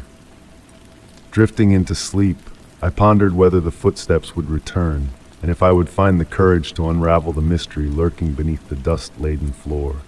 Story 18. The soft, lingering scent of aged wood filled the dim hallway as I bid goodnight to the flickering lights. The house settled into a hushed stillness, the floorboards beneath me releasing gentle, whispered creaks with each step. Just as I reached the threshold of my bedroom, a sound, slow and dragging, halted my movement. a creak that sent a shiver down my spine. My gaze turned and a knot tightened in my stomach. The attic door stood ajar. I stood motionless, enveloped by the house's subtle exhales. A whisper of wind through ancient frames, the quiet settling of time-worn beams. The attic door, always a peculiar presence, loomed before me, heavy, weathered. Its aged patina seemed to guard secrets within its grain. Normally I would have closed it promptly, but an unseen force held me back. A curiosity that entwined my thoughts like tendrils of mist. The darkness beyond the door was not pitch black. Instead, it held a silvery luminescence, moonlight filtering through unseen windows, casting ethereal shadows that danced with a spectral life. Almost involuntarily, my hand extended towards the door. The wood felt cool, surprisingly smooth, layers of paint worn away to reveal the raw material beneath. Each touch carried a whisper of memory, echoes of conversations long faded, traces of movements past. Taking tentative steps forward, the floorboards responded differently here. Instead of their usual sharp protests, they emitted a soft, almost melodic murmur, more breath than sound. Memories of my grandmother's tales floated through my mind, stories of houses that retained echoes of the past, spaces that transcended mere physical dimensions. A gentle draft brushed against my skin, neither cold nor warm, but expectant, as if the very air held its breath in anticipation. I realized I had crossed the threshold without a conscious decision. The attic unfolded before me, bathed in moonlight streaming through a solitary window, illuminating a patch of the wooden floor. Dust motes pirouetted in the luminescence, moving with a deliberate grace as if choreographed. Shapes materialized from the shadows, ancient trunks, forgotten furniture, silhouettes pregnant with untold tales. One object captured my gaze, a small wooden chair perfectly positioned in the moon's glow. It seemed deliberate, as though someone or something had vacated it just moments before my arrival. Approaching cautiously, I observed the chair's weathered form, a fine layer of dust coating its surface, interrupted by a recent disturbance. A faint imprint, barely perceptible, hinted at a recent presence. A silence enveloped the space, yet it pulsed with a quiet vitality, as if listening, watching. Tracing my fingers along the back of the chair, a flicker of memory stirred, distant and elusive. There was something oddly familiar yet entirely foreign about this chair, like a dream slipping away upon waking. In the distance, an owl's mournful cry pierced the night, sending ripples through the attic, stirring the dust motes into a graceful waltz. For a fleeting moment, the moonlight seemed to shift, crafting almost discernible patterns that teased recognition. Then, tranquility returned. An unspoken understanding settled in my bones. I was not alone, but the presence felt benign, tender, intertwined with the very essence of the room. The chair stood sentinel, the moonlight casting its silent watch. And in the periphery of perception, a sense of mutual comprehension blossomed, where words were unnecessary and understanding transcended language.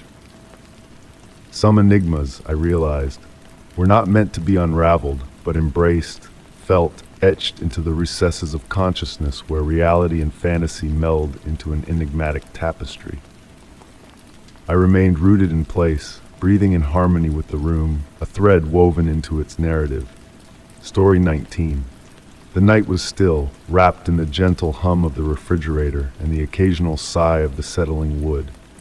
I lay on the couch, half dreaming, when a soft glow flickered to life in the hallway. A shiver ran through me. I lived alone, and yet I hadn't moved. The familiar shapes of my home took on a new essence under that unexpected light. The vintage photographs on the wall seemed to soak in the glow differently, their silver frames gleaming with a delicate radiance. The old grandfather clock, a gift from my parents, continued its rhythmic ticking, a comforting presence in the silence. I stayed motionless, listening to the house breathe around me. The heating system whispered through the vents, carrying the familiar scent of warm dust that only winter brings. My cat, Mr. Whispers, lay peacefully on the windowsill, his black fur outlined by the moon's soft light. He remained still, which struck me as odd. Normally, any slight movement would have him twitching his ears. The hallway light exuded a golden warmth, softer than I remembered. It evoked memories of summer evenings when the sun would bathe everything in honeyed hues before setting. But this light was different, casting shadows that seemed to sway with a subtle grace, like underwater plants dancing in a gentle current. I found myself captivated by these shadows, noticing how they didn't quite align with the objects casting them. The sharp angles I expected were replaced by elegant curves, and multiple shadows seemed to overlap from the small table where my keys rested. The room's temperature began to shift, not in a sudden, alarming way, but gradually, almost imperceptibly. It felt like stepping from shade into sunlight on a breezy spring day. Warm patches brushed against my skin like fleeting clouds, followed by cool whispers carrying the scent of rain-kissed earth. My grandmother used to speak of lights and shadows, how houses develop their own consciousness, absorbing the emotions and memories of their inhabitants over time. Houses remember, she'd say, her voice a gentle murmur of wisdom. They hold on to moments just as we hold on to photographs. As I watched, the light began to alter.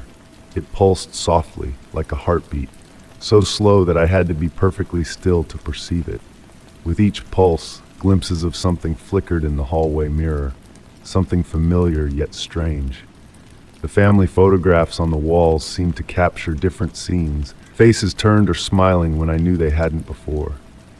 Mr. Whispers stirred, stretching lazily on his perch, his gaze fixed down the hallway with no hint of alarm.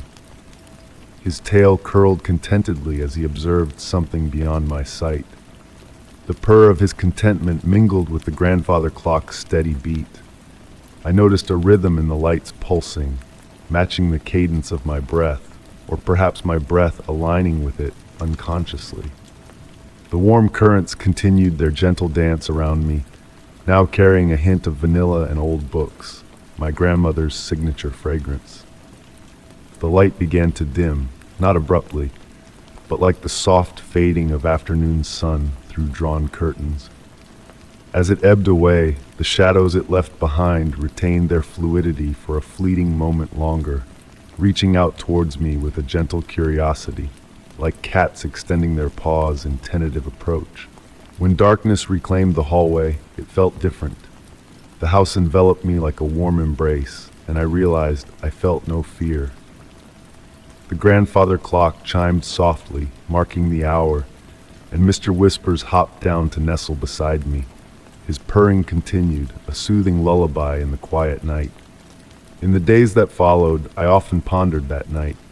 I kept the memory to myself, but began noticing how light moved through my home with newfound awareness. Sometimes, in the hushed hours between midnight and dawn, I glimpsed that same golden glow reflected in mirrors or gliding along walls. The house remembers, just as my grandmother spoke, and at times in its gentle way, it shares those memories with me. The hallway light never flickered on by itself in quite the same manner again. Yet occasionally, when I teetered on the edge of sleep and wakefulness, I felt that familiar warmth wash over me, carrying the essence of vanilla and old books. In those fleeting moments, I understood my grandmother's words about houses holding on to memories. Some enigmas aren't meant to be unraveled but experienced, like the subtle pulse of light in darkness or the gentle touch of a memory just beyond our grasp. Story 20.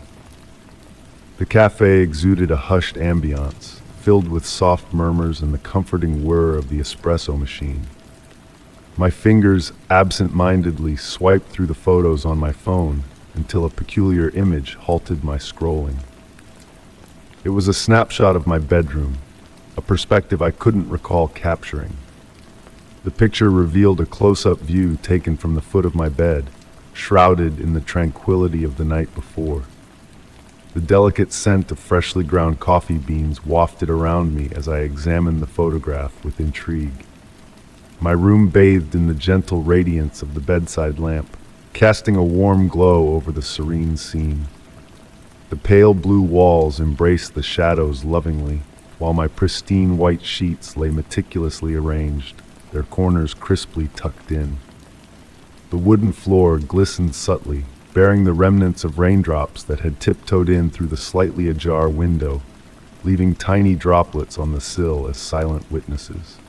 Sipping on my lavender tea, I allowed its soothing warmth to envelop my being, all the while contemplating the enigmatic image before me. The metadata disclosed that the photo was captured at 3:17 a.m., a time when I was lost in slumber. The angle at which the room was framed was peculiar, as though the photographer stood at chest height, capturing the entirety of the room with precision. A collection of vintage books adorned the shelf above my bed, their spines forming a muted rainbow of hues under the dim illumination. That night, upon returning home, a subtle unease settled in the pit of my stomach. The autumn breeze whispered secrets through the trees, casting playful shadows that danced across my walls. Placing my phone on the dresser with the camera facing downward, I navigated the familiar creaks of the old wooden floor as I readied myself for bed, the nocturnal symphony more pronounced than ever. Nestled under the covers, I observed the gentle flutter of my curtains in the breeze, only to notice a subtle anomaly on my bookshelf. A single book, my cherished copy of The Secret Garden, jutted out slightly, a fraction beyond its companions. The soft ticking of the antique clock serenaded the passing minutes as I gazed at it, attempting to recollect if I had recently disturbed its resting place. Drifting into a light slumber, I was roused by the gentle pitter-patter of rain against my window. The digital display of the clock read 3:15 a.m. Bathed in a serene blue moonlight seeping through the wispy clouds, I lay there, entranced by the rhythmic melody of the raindrops. A fleeting glow from my phone screen briefly illuminated the room, casting a soft luminescence across the ceiling. The following morning, bathed in the golden embrace of sunlight and the melody of birdsong, I checked my phone to discover another photo, taken at 3:17 a.m. This time, it portrayed my tranquil form from the same ethereal angle as before, nestled in peaceful oblivion.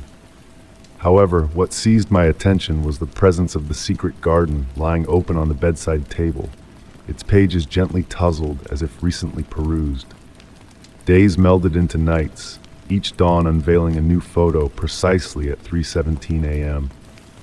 Some captured the solitude of the room, while others immortalized my slumbering figure, all from the same enigmatic vantage point. The photos, meticulously composed, paid homage to the interplay of light and shadow, reminiscent of my mother's artistry in capturing the overlooked moments of tranquility. Subtle shifts began to manifest in my room. Books would shuffle imperceptibly, always the classics my mother cherished. The window would yaw wider than I had left it, welcoming the cool night breeze. The bedside lamp would be adjusted to cast the perfect, gentle glow, reminiscent of her bedtime stories. One twilight, as the sun painted elongated shadows across the floor, I found myself reaching for the secret garden. Within its pages rested a pressed flower, a lavender sprig, my mother's beloved bloom. Its delicate fragrance lingered, entwined with the musty sweetness of aged paper. That night, I set my phone on the dresser, its lens capturing the soft lamplight. Each morning, I awoke to a new photo in my gallery, taken at 3:17 a.m. I relinquished my queries regarding their origin and embraced the anticipation of witnessing how the night had caressed my room in slumber, how the shadows waltzed along the walls, which book had subtly shifted on my shelf. Occasionally, in the hush of the night, with the moon casting its ethereal glow, a faint whisper of lavender would grace the air, prompting a knowing smile, a testament that love transcends the confines of comprehension. The photos persisted, each a gentle nudge towards the notion that the boundary between the known and the unknown is but a whisper. Like the threshold between wakefulness and dreams, memory and reality, present and past. in that soft, tranquil expanse. Within the tender hours of the night, the most exquisite mysteries unfurl in the simplest of ways, through a lens we had overlooked, capturing moments we had not realized we yearned to behold. Story 21. As I awaken, a weighty sensation envelops me, akin to a leaden shroud. The room is bathed in a gentle, ethereal light, a luminescence without a discernible source. The walls possess an elusive hue, shifting shades with each fleeting glance. The ceiling stretches far above, beyond the confines of a typical bedroom, vanishing into a velvety darkness reminiscent of a starless night sky. Nestled upon the bed, I find myself engulfed in a plush softness, the silk sheets whispering against my skin with a mesmerizing rustle. A sweet, familiar scent lingers in the air, evoking memories that remain just beyond reach. Perhaps it is the fragrance of lavender, or maybe vanilla. Yet as I concentrate on it, it morphs into something entirely different. Time within this room ebbs and flows in peculiar ways. Shadows dance upon the walls, elongating and retracting, moving to a silent, hypnotic rhythm of their own. The pervasive stillness is never absolute, a subtle background hum akin to a slumbering breath, or the echo of my own heartbeat in the vast emptiness. Rising from the bed, my bare feet sink into a carpet so luxuriously thick that it feels as if I am walking upon clouds. The room is sparsely adorned, housing merely an ancient dark wood desk, a plush burgundy velvet armchair, and an oval mirror framed in gold. The mirror remains perpetually misted, as though veiled by steam post-shower, though no bathroom is in sight. Approaching the desk, I discover an array of objects. Today, a weathered leather-bound diary, a fountain pen with midnight blue ink, and a cup of tea exuding a gentle wisp of steam rest upon its surface. The tea is still warm, yet I cannot recall brewing it.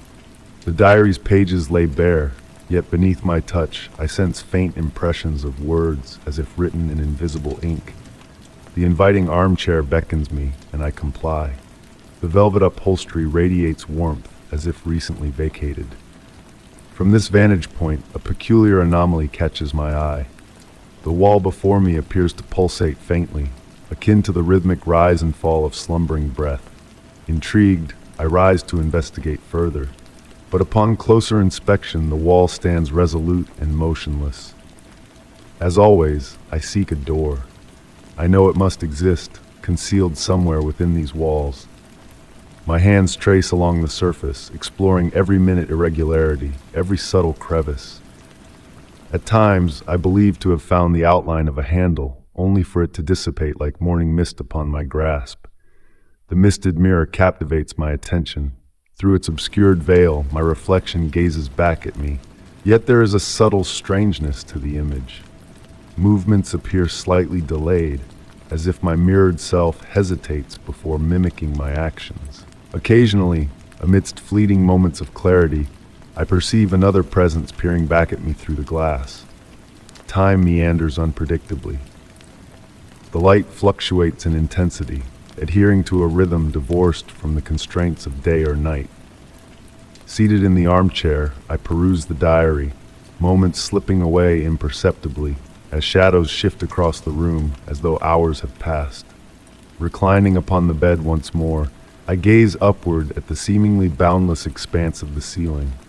The sheets enfold me as if possessing a life of their own, cradling me in a tender embrace. The fragrance in the air intensifies, now redolent of my grandmother's perfume, freshly baked cookies, or perhaps the scent of rain upon a summer meadow. I surrender to the embrace of slumber, aware that upon awakening the cycle will begin anew.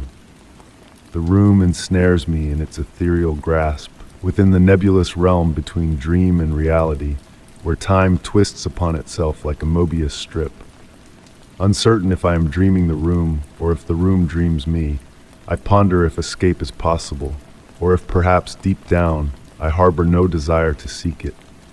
The room has melded with my essence, or perchance I have always been an integral part of its tapestry, locked in an eternal dance of wakefulness and reverie, where the boundaries between actuality and fantasy blend seamlessly, like hues within a freshly painted canvas.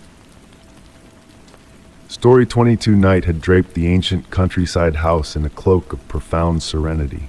Nestled in my cherished armchair beside the crackling fireplace, I observed the shadows waltz on the walls as the flames leisurely devoured the logs. The warmth enveloped me like a cozy quilt, while outside, the autumn breeze tenderly brushed against the tree leaves. In that moment of utter tranquility, a peculiar sound caught my attention. A crystalline, childlike laughter drifting from the upper floor of the house. It was a laugh crafted from silver bells. Pausing to listen, I allowed the melody to intertwine with the fire's gentle crackling. There was an innocence to the laughter, a joyousness that almost seemed musical.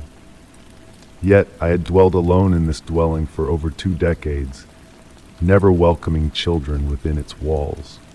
Intrigue began to trickle through me like a serene stream, slowly replacing the drowsiness that had nearly overtaken me. Rising from the armchair with deliberate movements, I relished the sensation of my feet meeting the aged Persian rug. The floorboards whispered faintly as I made my way towards the staircase. The glow from the candles flickering in the living room cast a warm and inviting ambiance, casting my shadow on the walls in a silent ballet. Ascending the stairs, I noticed the air growing cooler with each step. It was not a harsh chill, but rather a gentle caress upon the skin, akin to the breeze near the ocean's edge. The laughter echoed once more, closer this time, emanating from the guest room. A room seldom used, adorned with antique furniture draped in white sheets that swayed ever so slightly, moved by an unseen breath. The door to the room stood slightly ajar, allowing a silvery light to filter through, unlike any other light in the house. It was not moonlight, too warm for that, nor was it the glow of electric lamps. It was a different light, pulsing softly, akin to a tranquil heartbeat.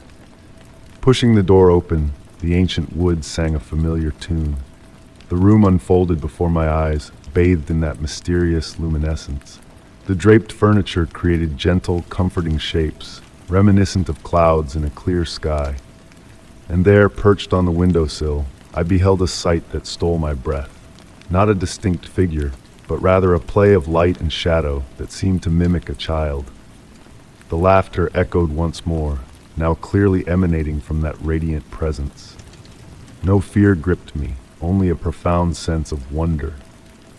The light child toyed with the beams it emitted, crafting luminous patterns on the walls as if painting with light itself. I approached cautiously, and with each step the room's temperature swayed between cool and warm, like waves lapping at the shore. Drawing nearer, I detected a familiarity in the figure. In its fluid movements, I recognized echoes of the gestures I once made as a child playing alone in my room. The realization washed over me with the sweetness of a forgotten memory. That laughter, so pure and crystalline, was my own childhood laughter. Time seemed to slow as I beheld that surreal spectacle. The light child continued its silent play, occasionally interrupted by that melodious laughter that now reverberated like a whisper from the past. I refrained from speaking or engaging, fearing to disrupt the spell of peace and nostalgia. Gradually, the silvery light began to fade, akin to the sun setting on a winter eve. The child's form grew increasingly ethereal until only a faint glow remained. The final laughter I heard was but a whisper, a tender farewell before dissipating into darkness entirely. I lingered in the room for what felt like an eternity, enfolded in a soothing silence. The draped furniture ceased its sway, and the air reverted to its usual temperature. Yet something had shifted. The guest room, once a repository for dusty recollections, now seemed to safeguard a precious enigma. Retreating to my armchair by the fireplace, where the embers continued their slow burn, I settled among the cushions. Realization dawned upon me that I would never truly decipher the events of that night. Was it a dream? A memory? Or perchance something deeper? A missive from the past materializing through a child's laughter in the shadows. Since that night, whenever I pass by the guest room, I pause to listen for a moment. Sometimes, on the stillest of nights, I catch a faint echo of that crystalline laughter, akin to a gentle lullaby guiding me towards slumber, and with a smile, I allow the mystery to linger, a sweet secret shared between myself and the child who laughs in the darkness. Story 23. The gentle cadence of raindrops tapping against my window had become a familiar companion during my late-night writing rituals. Each droplet left shimmering trails as it cascaded down the glass, painting an ever-evolving picture of liquid light. The soft amber glow of my desk lamp enveloped me in a cozy bubble, while the rest of the room basked in soothing darkness. I found solace in observing the rain's intricate dance, tracing invisible patterns in its wandering paths. Sometimes, amidst my creative musings, I would envision tales woven within the crystal-clear trails. But tonight was different. There was an inexplicable shift in the rain's behavior. It meandered in peculiar ways, almost as if guided by an unseen force. Initially, I brushed it off as a trick of my fatigued mind. The rhythmic patter of rain was on the verge of lulling me into that tranquil liminal state between consciousness and dreams. Yet, the peculiar patterns persisted, growing more defined with each passing moment. The droplets seemed to avoid certain areas of the glass, forming dry patches that slowly took on the shape of a figure. Intrigued, I leaned in closer, my breath catching in anticipation. The reflection in the window not only mirrored the rain outside, but also captured the dimly lit interior of my room behind me. And it was there, in that dual realm of glass and water, that I noticed something unsettling about my own reflection. It seemed slightly out of sync, as if moving in a delayed echo of my actions. The ambient sound of rain intensified, filling my ears with its gentle melody. I observed, mesmerized, as my reflection's hand reached out to touch the glass, a gesture I did not make. The movement was graceful, almost ethereal, as if following a choreography unknown to me. A subtle warmth spread through my skin, contrasting the coolness of the night air. The features of my reflection began to shift, undergoing gradual changes that rendered it simultaneously familiar and alien. The eyes that met mine held a wisdom that transcended time, depths that hinted at untold stories spanning epochs. Frozen in place, I watched as my reflection continued its enigmatic transformation. The face blurred the lines of gender and age, embodying a sense of eternity. The rain danced around it in intricate circles, defying the laws of gravity.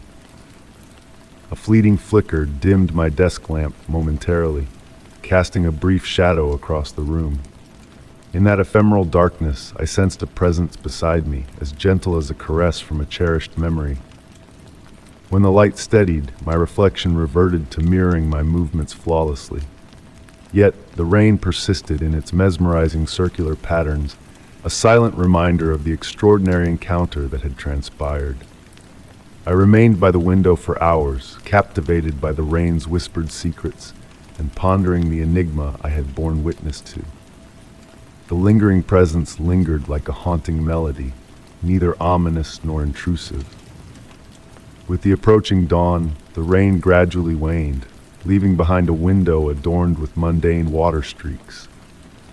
On subsequent rainy nights, I found myself drawn to that same window, my writing forgotten in favor of silent contemplation. In those rare moments when the rainfall mirrored a perfect reflection, I caught glimpses of that other self peering back at me through the looking glass. We shared a silent understanding, my reflection and I, acknowledging that certain mysteries were not meant to be unraveled.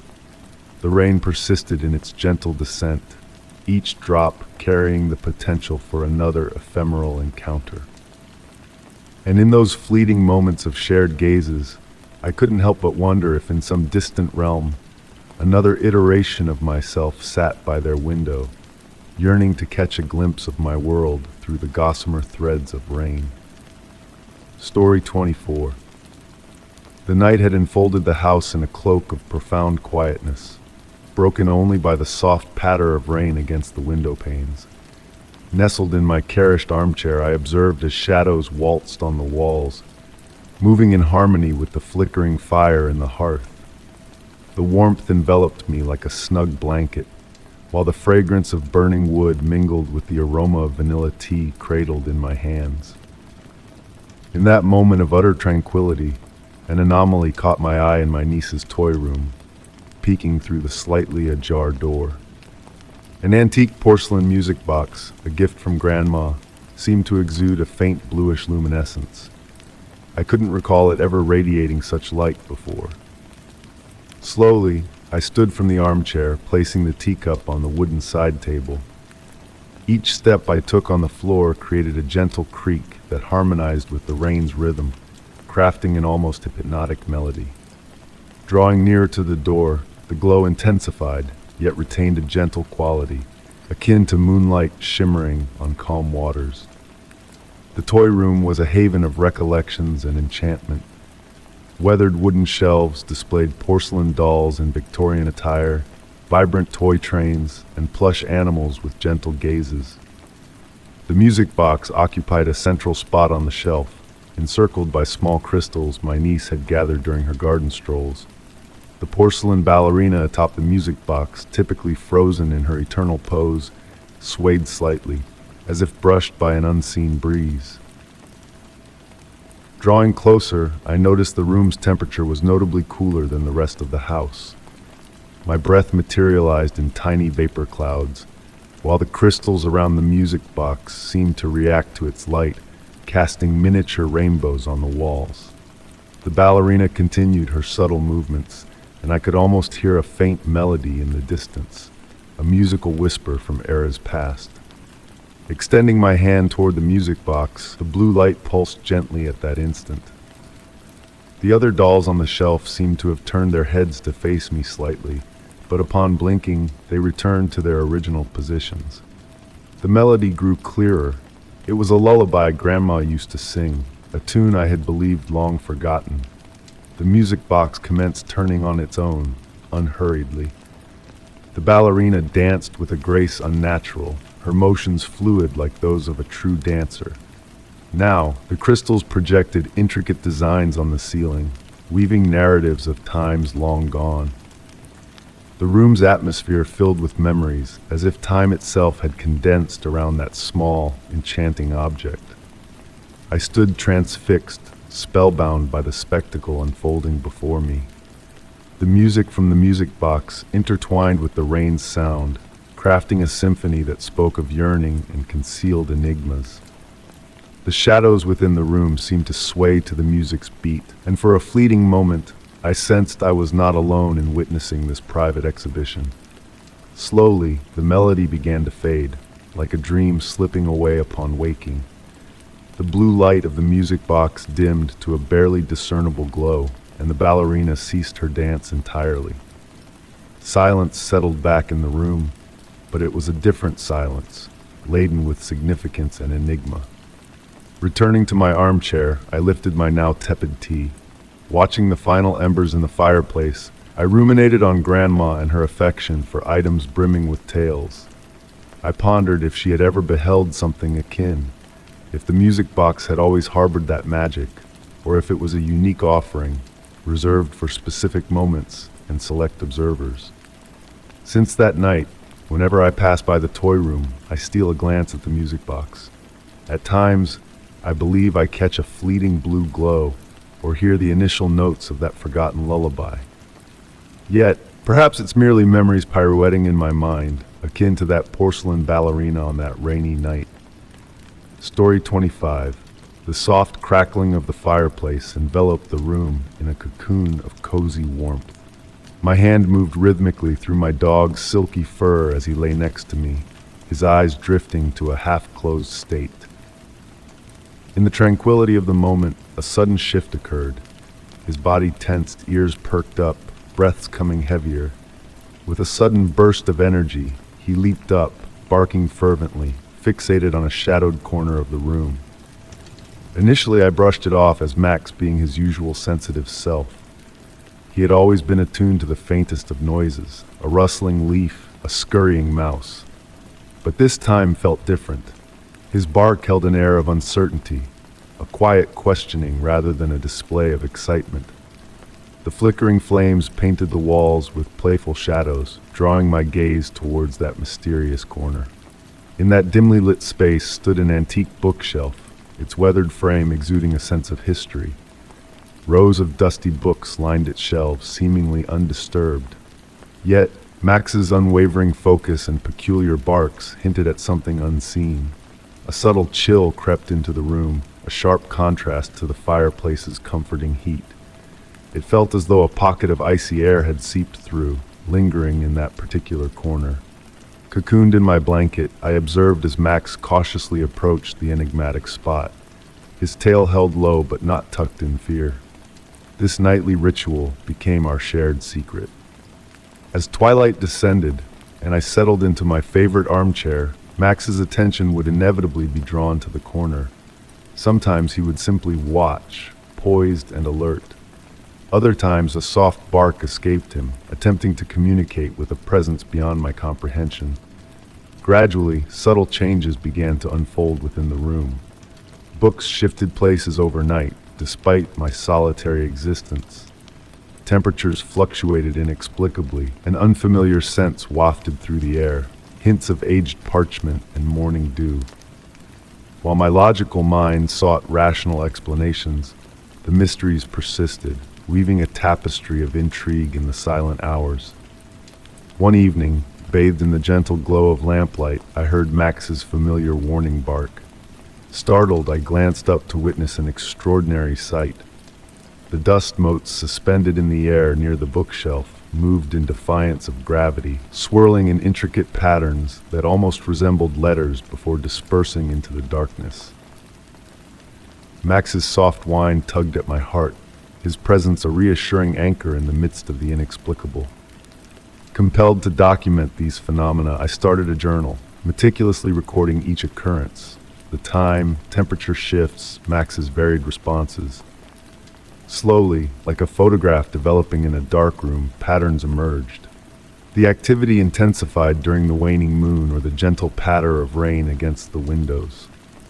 The displaced books always hailed from a specific shelf, housing ancient volumes of poetry and folklore. In the hazy realm between wakefulness and slumber, I sensed a fleeting connection to Max's perception. The corner appeared to stretch infinitely, shadows undulating with a life of their own. Yet, every time I tried to focus intently, the elusive visions slipped from my grasp, leaving me on the threshold of understanding. Despite the enigma that enveloped us, there was no sense of threat in the shared space. Instead, a gentle curiosity wove through the air, binding us, Max, myself, and our unseen companion, in a delicate dance of exploration.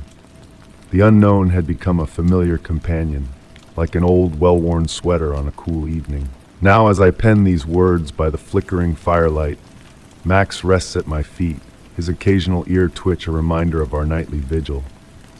The bookshelf stands sentinel in the corner, its shadows concealing secrets beyond my reach. Yet, I've come to embrace this peculiar communion with the unseen. Some mysteries, I've come to realize, are not meant to be deciphered but rather savored, like the soft hues of twilight or the gentle caress of wind through trees. The crackling fire continues its hypnotic melody, casting a warm glow across the room.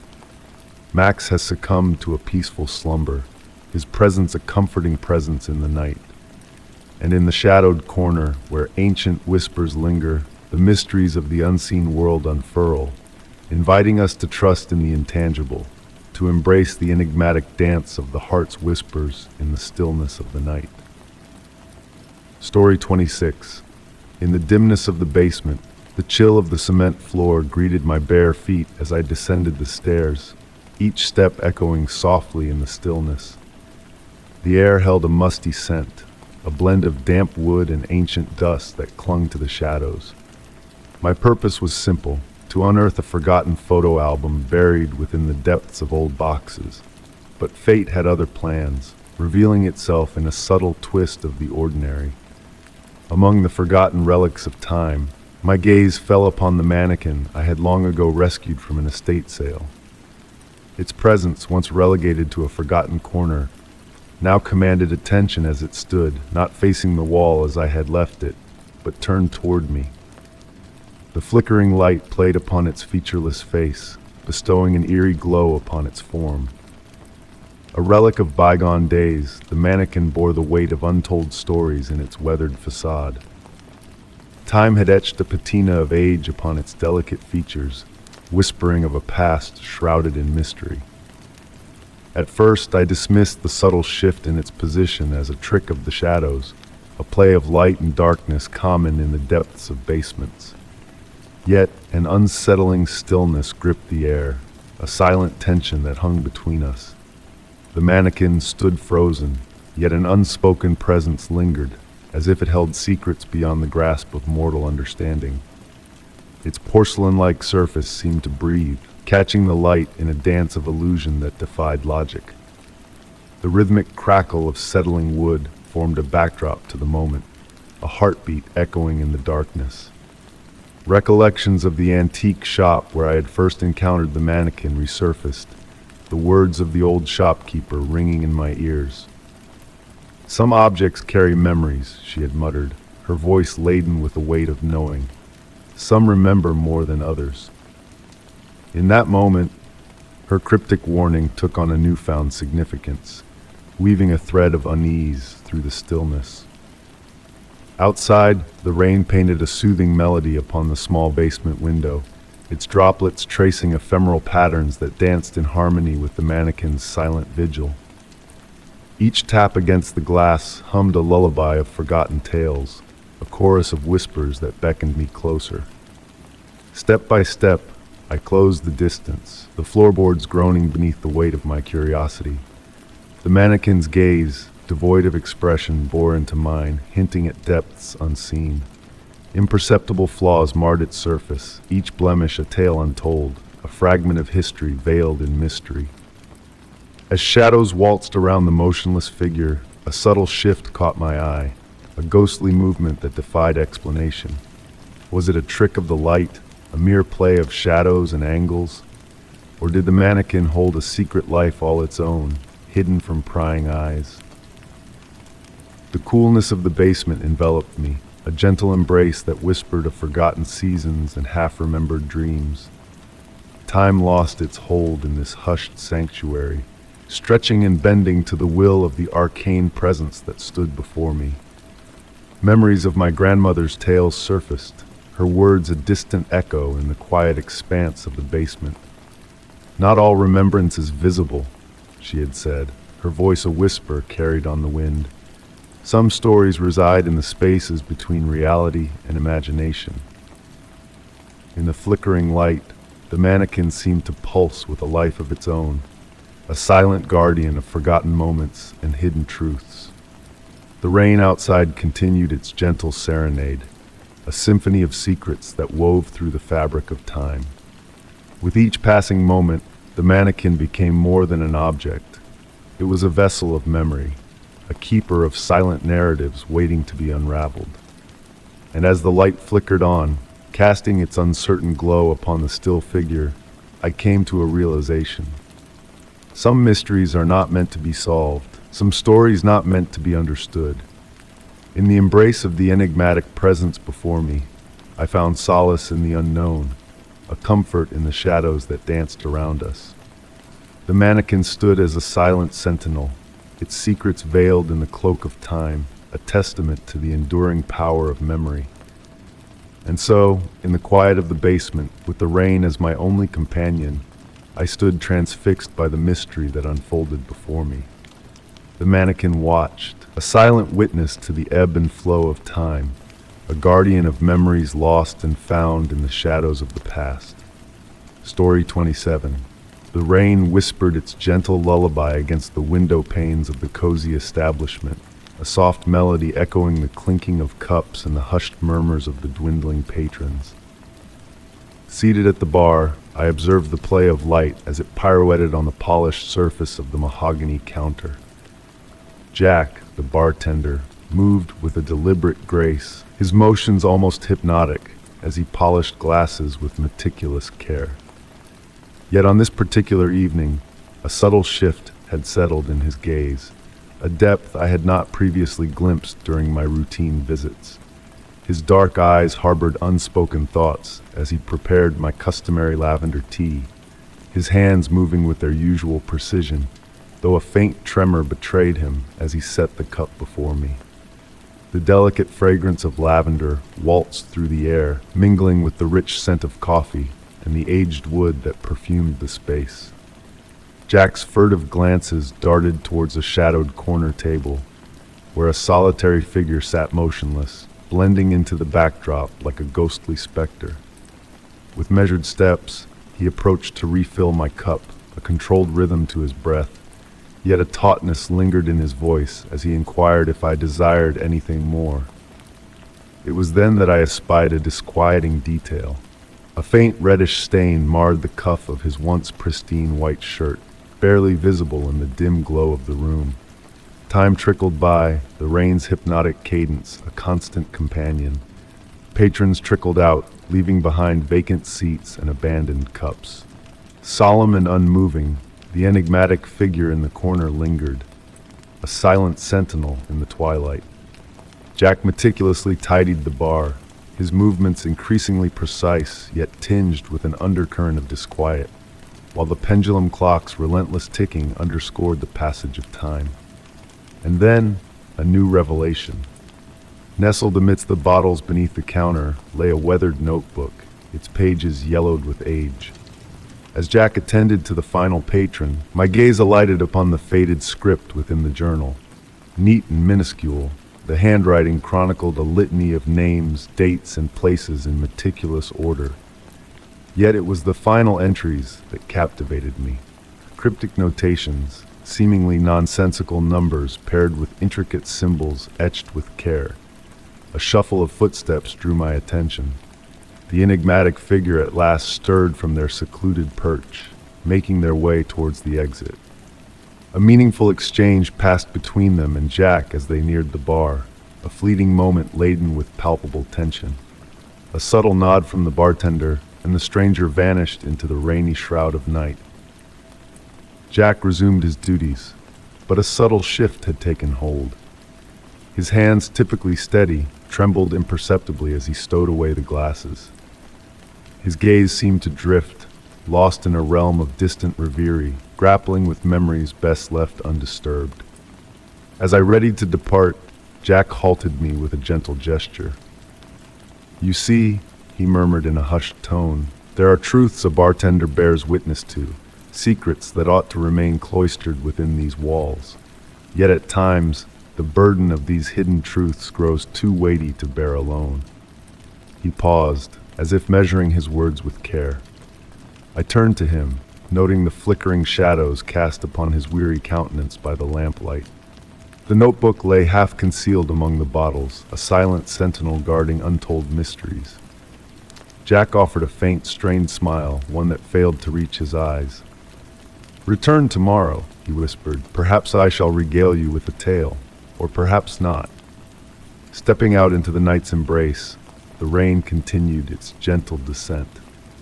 Through the bar's window, I glimpsed Jack resuming his meticulous routine, each action precise and methodical. Yet, I now perceived a depth beneath those habitual gestures, a mystery that eluded complete comprehension. The establishment's lights dimmed as I departed, allowing the shadows to enshroud the enigmas concealed within those walls. I pondered how many similar narratives lay buried beneath bar counters, how many silent sentinels akin to Jack stood guard over secrets too weighty to unveil. The answer, however, remained veiled in the soothing patter of the rain, a constant companion in the starless night. Story 28. The night was draped in a heavy silence, broken only by the rhythmic symphony of the train wheels dancing on the tracks. I found myself in the final carriage, cocooned in a soft glow emitted by gentle fixtures dangling from above. The air held a gentle warmth, and the never-ending sway of the train cast a spell of hypnotic tranquility. Peering through the window, I watched as the mist waltzed lazily in the darkness, morphing into ephemeral shapes that dissolved into the night. In that carriage, I believed myself to be the sole traveler, yet mysteries lurked in the shadows. My reflection melded with the obscurity beyond the glass, conjuring an illusion of a presence unseen but felt. The rhythmic cadence of the rails whispered tales of old, cradling me in its mechanical lullaby, beckoning me to slumber. Amidst my reverie, a peculiar sight caught my eye in the glass. A shadow loomed behind me, a figure seated a few rows away. I had not noticed their arrival, yet there they sat now, a silent companion in the dim-lit carriage. The journey of the train persisted, the wheels spinning tales of forgotten lore. With bated breath, I turned to steal a glance. The carriage bathed in amber hues, casting elongated shadows over vacant seats. The enigmatic figure, shrouded in darkness, remained motionless, their countenance veiled beneath a wide hat. Time seemed to stretch as I studied this silent passenger, the air thickening with memories not my own. As I rose, feigning a visit to the rear of the carriage, I drew closer to the mysterious presence. Their coat, an abyss absorbing light, emitted a chilling aura, carrying whispers of lavender and aged pages. Passing by their seat, time held its breath, the distant hum of the rails fading into oblivion. A disquieting realization dawned upon me. The figure beneath the coat did not stir, no telltale sign of life apparent. Arriving at the end of the carriage, I hesitated, torn between advancing to the next or retracing my steps. The corridor stretched infinitely, its dim illumination weaving hypnotic patterns on the floor. Casting a glance back, the once occupied seat now lay empty, a solitary relic resting upon it. An ancient train ticket, its edges tinged with time's embrace. Quivering fingers lifted the ticket, its date a relic of 50 years past, mirroring the present night. Warmth emanated from the ticket, as though cradled moments prior.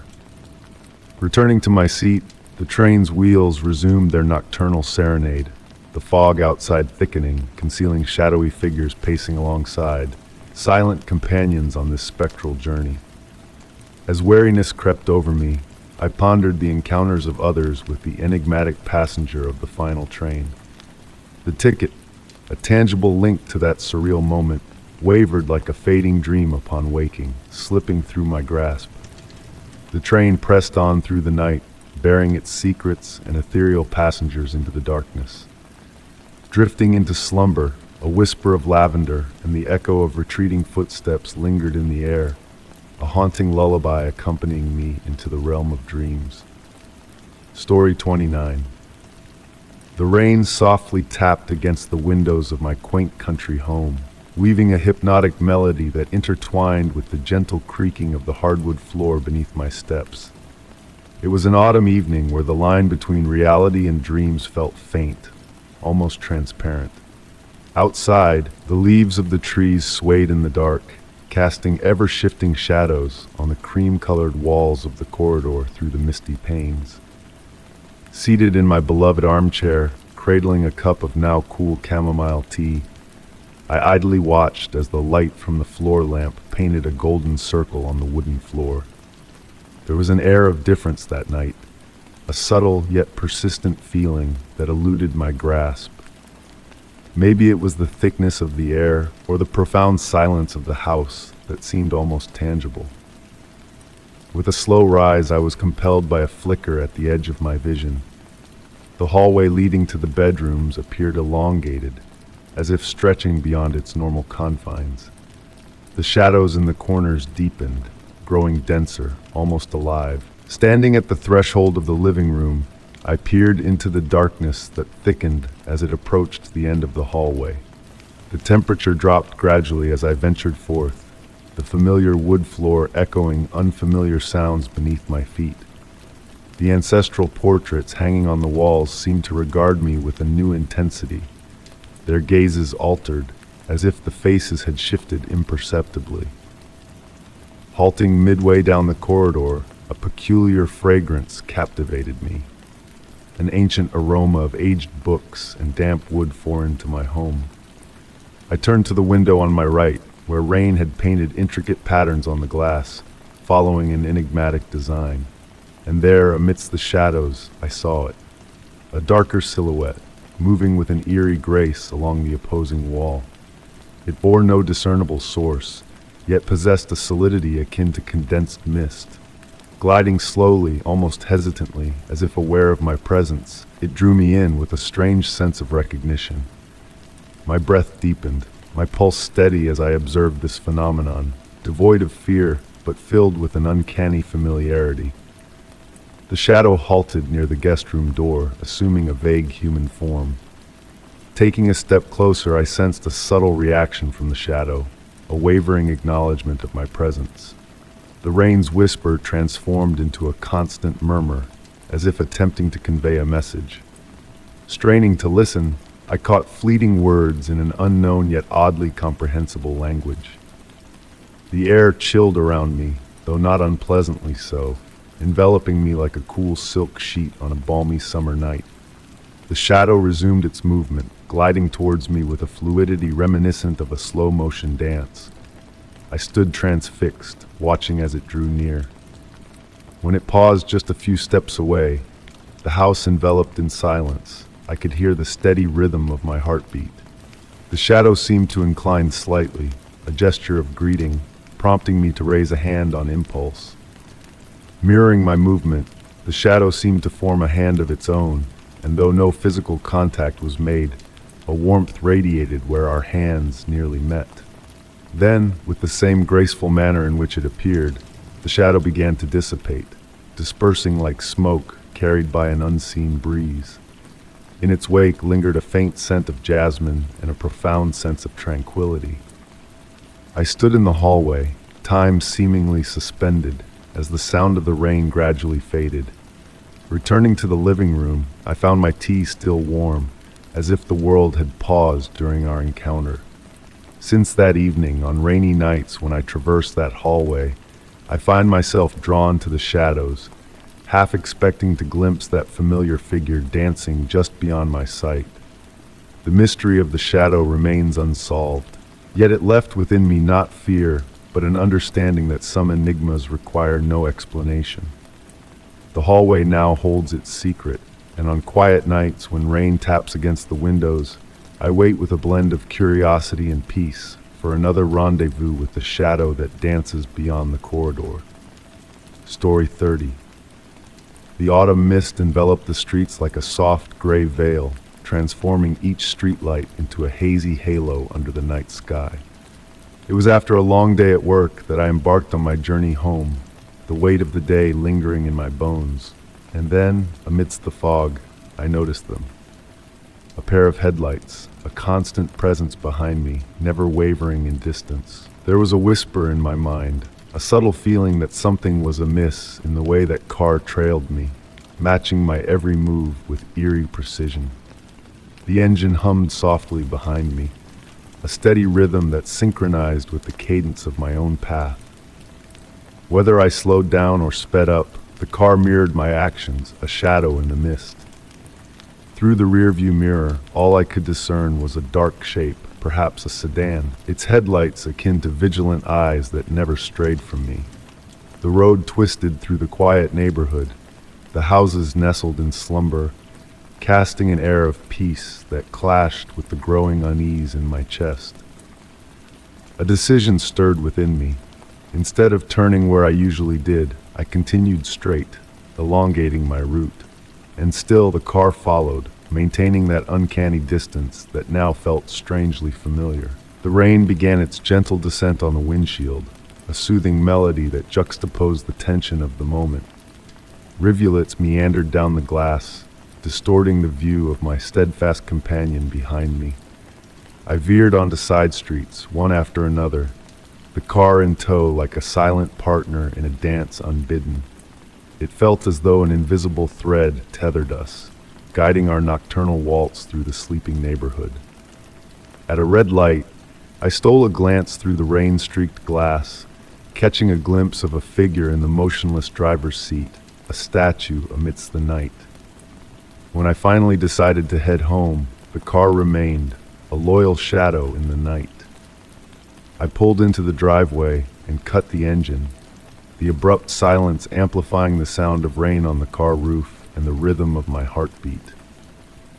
Through the rearview mirror, I watched as the car halted a few yards away, its headlights casting a soft glow, waiting. Minutes stretched into eternity before the headlights dimmed, leaving only the silhouette of the vehicle in the darkened street. Gathering my resolve, I stepped out into the rain, shielded by my jacket. But as I turned to inspect further, the street lay empty before me. The car that had followed me, that had matched my every move, had vanished without a trace. Since that fateful night, every drive after dusk carries an extra weight, a lingering uncertainty that urges me to glance more frequently at the rearview mirror. And on foggy evenings, when the mist shrouds the world in mystery, I swear I catch a glimpse of those familiar headlights in the distance, patient and unyielding. I ponder if that car still prowls the night, trailing another unsuspecting soul, or if it bides its time, waiting for the opportune moment to resume our nocturnal dance through the city's slumbering streets. Story 31. The night held a unique essence, that of autumn seeping into your very being, whispering of elongated nights ahead. Nestled in the cozy armchair of my study, I savored the gentle caress of the wind outside, its touch on the leaves crafting a serene natural symphony. Amid that tranquil moment, a sound emerged from the depths of the basement, a subtle rustling akin to old paper shifting. Initially, I dismissed it as the routine settling of the house, the soft murmurs every abode utters as it readies for slumber. Driven more by curiosity than alarm, I rose from my seat. The warm glow of the desk lamp draped me in a golden aura as I ventured towards the basement door. The wooden stairs murmured beneath my weight, as though imparting ancient whispers. The air grew cooler with each step downwards, carrying a faint aroma of moist earth and forgotten tomes. In the basement, shadows waltzed on the walls in harmony with the flickering light bulb, casting a mystical ambiance. The space, familiar with neatly arranged boxes and shrouded old furniture resembling slumbering spirits, felt altered that evening. My gaze fixated on a detail previously unnoticed. Nestled in the farthest corner, where light struggled to penetrate, stood a door. Simple in design, crafted from dark wood sans embellishments, it puzzled me as I had never laid eyes on it before, despite spending countless hours organizing the basement. The brass handle gleamed unusually bright, as if polished anew. Approaching cautiously, I sensed the chill of the floor pulsing beneath my feet, almost lifelike. As I neared, a frigid aura enveloped the door, exhaling a chilling breath. My fingertips grazed the wooden surface, tracing its aged, uneven texture. The door seemed to quiver at my touch, almost sentient. The basement silence grew weighty, punctuated solely by the drumming of my heart reverberating in my ears. Tentatively, I gripped the handle. Surprisingly warm against the cold surroundings, it turned effortlessly, revealing an astonishing sight. Instead of a wall or another room, a wispy silver mist swayed gently, as if stirred by an unseen zephyr. Emitting a soft, entrancing glow, the mist held no menace, but rather beckoned like a fading dream upon waking. A delicate, distant melody, akin to a hidden piano's tune, wafted from within. The air bore a sweet, familiar fragrance reminiscent of spring blooms or freshly brewed tea. Standing at the threshold, torn between curiosity and caution, I beheld the mist weaving shapes that materialized and dissolved before my eyes. Faces familiar yet elusive flickered, as did landscapes of unvisited realms. It felt like peering through a veil separating reality from an enigmatic depth. Retracing my steps, I gently shut the door. The lock's click seemed to dispel the enchantment. Normalcy returned with the house's sounds, the clock's tick upstairs, the rustle of wind in trees, the distant dog's bark in the slumbering neighborhood. Ascending the stairs leisurely, I carried with me the sense of an extraordinary discovery. In the ensuing days, I revisited the basement, Yet the door had vanished, replaced by an impenetrable brick wall. However, on the quietest nights, when the world teeters between wakefulness and slumber, I catch a distant melody, pondering if that door persists, concealed somewhere, awaiting another's discovery. Truth be told, some doors yield only at specific junctures, when time and space intertwine beyond comprehension. Perhaps it's for the best, for the enigma of that basement door taught me that not all queries necessitate answers, and some mysteries hold greater allure veiled, like dreams fleeting reality's grasp before dissolving into the silver mist of memory. Story 32. The gentle patter of rain outside tapped against the windows, creating a soothing melody that filled the living room with a calming rhythm. My faithful dog, nestled at my feet, suddenly tensed. His ears perked up, his gaze fixated on the far corner of the room. A soft growl escaped his throat, a sound of warning or curiosity, I couldn't quite tell. Intrigued, I followed his gaze, but to my eyes there was nothing there, just shadows dancing in the lamplight. Initially, I brushed it off as one of his peculiar behaviors. Max had always been attuned to sounds beyond my perception. The faint rustle of leaves, the distant echoes of footsteps, or the neighbor's cat prowling in the night. But this was different. This nightly ritual of his attention drawn to that specific corner where the old wooden bookshelf met the wall beneath the vintage reading lamp. The corner itself held no secrets, just soft shadows cast by the warm glow of the lamp, creating a cozy atmosphere in the room.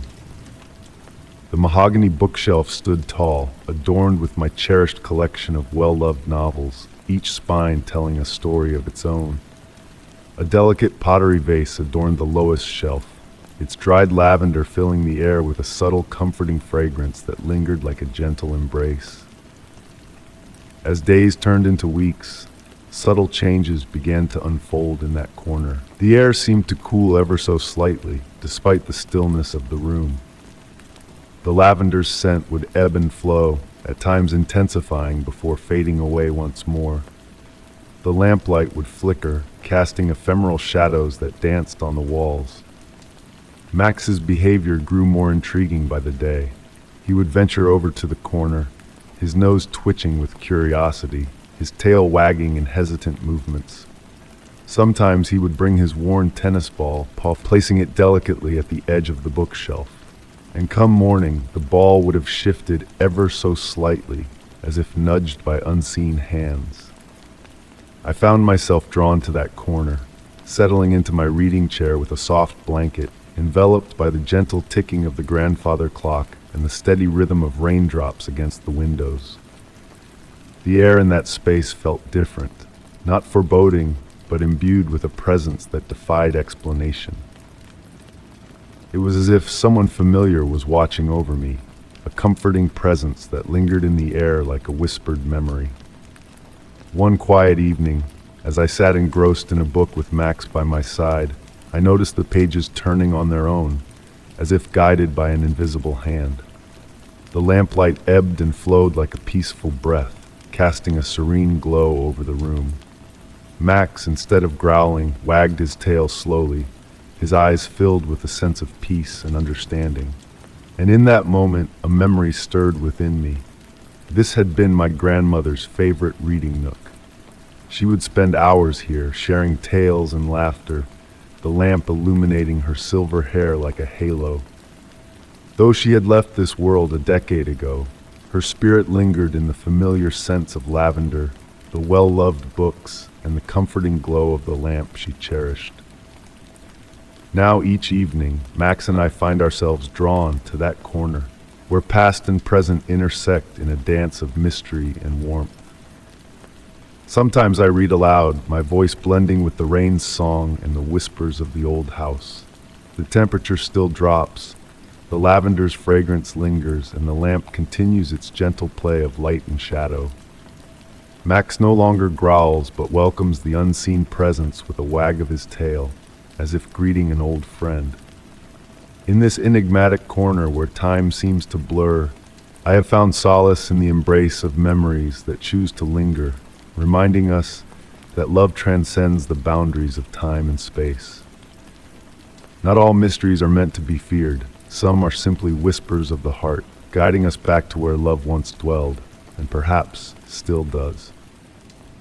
Story 33, Whisper of the Unknown. The rain tapped softly against the window, a tranquil melody filling the room with a sense of calm. The air carried the fragrance of damp wood and steaming tea, a comforting aroma that lingered on the desk. It was a night made for losing oneself in a book, letting the words carry you into dreams without a worry in the world. Then, amidst the peaceful rhythm of the rain, 3 distinct knocks pierced the silence, sharp and resolute. A moment of pause, a held breath. Unexpected, the sound echoed through the room. My old armchair creaked in response as I shifted, fingers carefully marking the pages of my well-loved paperback. The clock on the wall, its hands frozen at 11:47 p.m., added its gentle ticking to the symphony of the night, blending with the soothing patter of raindrops. Living on the top floor of the building, visitors were a rarity, especially at such a late hour. The idea of someone outside my door in the dead of night sent a shiver down my spine, raising goosebumps on my skin. Motionless, I strained to listen intently. The rain continued its lulling song, the radiator hummed its familiar tune.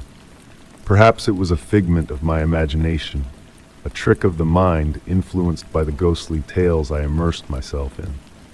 Nestling back into my chair, I pulled my soft blanket snugly around me, and then the knocks came again. 3 deliberate taps, evenly spaced, each identical to the last. My heart quickened its pace, not out of fear, but out of a strange familiarity that stirred within me, like a distant memory on the edge of consciousness. Rising slowly, my feet gliding noiselessly over the wooden floor, I made my way towards the door. The warm glow of the reading lamp cast gentle shadows that danced on the walls, creating an otherworldly ambiance in the room. As I stood before the door, a peculiar realization struck me. The usual draft that slipped beneath the door was absent, a stark contrast to the storm brewing outside. Pressing my palm against the smooth surface of the door, I was met with unexpected warmth, as though the wood had basked in sunlight all day, a sensation inexplicable on this rainy night. Closing my eyes, I immersed myself in the moment, attuning to the subtle nuances around me, the rain's soft patter, distant thunder rumblings, the faint vibration of the door against my hand. 3 more knocks followed, softer this time, almost hesitant, akin to a gentle nudge rather than a forceful intrusion. The warmth from the door pulsed with each tap, traveling through my hand and up my arm in gentle waves. A recollection surfaced, a tale my grandmother once shared about nights like this, when the boundary between worlds waned and visitors brought forgotten wisdom. Some doors, she would say, lead to realms beyond comprehension. Standing there, palm pressed against the door, radiating warmth, I pondered if this was what she alluded to. The knocking ceased, yet the warmth lingered, pulsating like a heartbeat. The rain altered its cadence, falling in a pattern mirroring the earlier taps, time stretching and bending in a surreal dance. The golden hue that suffused my apartment unveiled a new perspective, casting everything in a mystical light. Books, furniture, even the steam from my neglected tea, all bathed in a soft luminescence. That night, the door remained unopened, and I stood witness to a subtle shift in reality, a gentle awakening of dormant senses. Returning to my armchair, I found my tea still warm, untouched by the passage of hours. The clock steadfastly displayed 11:47 p.m., a constant in the ever-changing night. Since then, on quiet rainy evenings, I sensed that familiar warmth emanating from the door, a reminder of the enigmatic forces at play. Embracing these moments, I've learned to cherish the mysteries that defy explanation, letting them lull me into a tranquil slumber. The unanswered questions, the unopened doors, they whisper of a world beyond our grasp, inviting us to surrender to the unknown. As I drift into sleep each night, a newfound peace envelops me, a serenity born of understanding the delicate balance between certainty and uncertainty. The rain continues its gentle descent, the clock maintains its rhythmic ticking, and occasionally, on nights touched by magic, I feel that same warmth against my palm. And in those moments, I smile, acknowledging that some mysteries are best left unsolved, their gentle whispers guiding us into dreams where uncertainties fade and the unknown beckons us to explore its ethereal depths. Story 34. The day had been long and taxing, and the soft drone of the refrigerator in the kitchen was the only sound echoing through the tranquil house. Sinking into the plush couch, I absent-mindedly glanced at my phone. Suddenly it vibrated. A single ring, then another. I peered at the name displayed on the screen. It was my own. Instead of fear, a gentle curiosity washed over me, akin to noticing an unexpected shadow in a familiar room. The evening light filtered through the curtains, casting delicate patterns on the polished hardwood floor. As the phone continued to vibrate, it created a subtle dance against the surface of the coffee table. The atmosphere felt altered somehow, denser, more palpable. Above me, the ceiling fan whirred softly, its rhythmic hum contrasting with the slow beat of my heart. My gaze lingered on the screen, illuminating with my own contact details, my own image reflecting back at me. When I finally mustered the courage to answer, there was no immediate response, only a soft, ambient static reminiscent of standing by the ocean at night. The silence held a peculiar quality, not empty but teeming with subtle nuances. Pressing the phone closer to my ear, I felt the cool screen against my skin. "Hello," I uttered softly, my voice barely disrupting the room's tranquility. The reply, when it came, echoed like a distant playback of my own voice, familiar yet detached from reality. Though the words were indistinct, the rhythm was undeniably mine. I found myself sinking deeper into the couch, my free hand absent-mindedly tracing patterns on the fabric. The lamp in the corner cast a warm amber glow, pulsating ever so gently with each breath I took. Beyond the window, clouds drifted across the moon, casting shifting shadows that danced along the walls. The voice on the other end began to speak more clearly, like a conversation underwater. I caught fragments of phrases that felt significant, references to moments from my past, albeit slightly altered, as if seen through a different lens. It spoke of decisions I had made, yet with outcomes that felt unfamiliar. Time seemed to warp, flowing like honey from a spoon. The ticking of the wall clock slowed and elongated, each second stretching into eternity. The voice continued its soothing monologue, discussing paths untaken and choices awaiting. I found myself nodding along, entranced without fully understanding why. The room's temperature shifted gradually, not uncomfortably so, but noticeably. It was akin to walking through patches of warm and cool air on a spring evening. My fingers tingled where they gripped the phone, and the weight of an unseen wedding ring lingered on my hand. Despite never having been married, its presence felt oddly comforting. As the conversation unfolded, subtle details in my surroundings appeared altered. Family photos on the wall displayed familiar faces arranged in unfamiliar groupings. The books on my shelf bore the same titles, yet their spines showed wear in places I didn't recall touching. The voice spoke of the morrow, of events looming in the morning, its words soft and deliberate, as if divulging secrets cherished for eons. Leaned forward, I was drawn into the gentle prophecy of my own voice. Outside, the wind picked up, rustling the branches of the ancient oak tree against my window. The sound blended harmoniously with the voice on the phone, creating a natural symphony that blurred the lines between reality and imagination. The conversation ebbed like a river finding its course to the sea.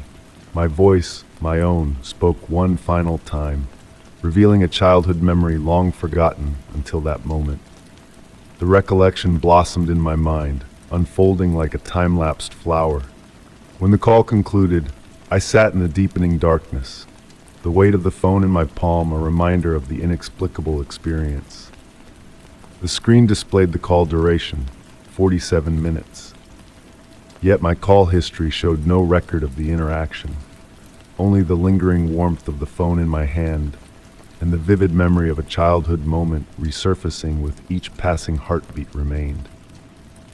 Now as I sit here, the night deepening beyond my window, the refrigerator humming its lullaby, I notice my reflection moving slightly delayed in the glass.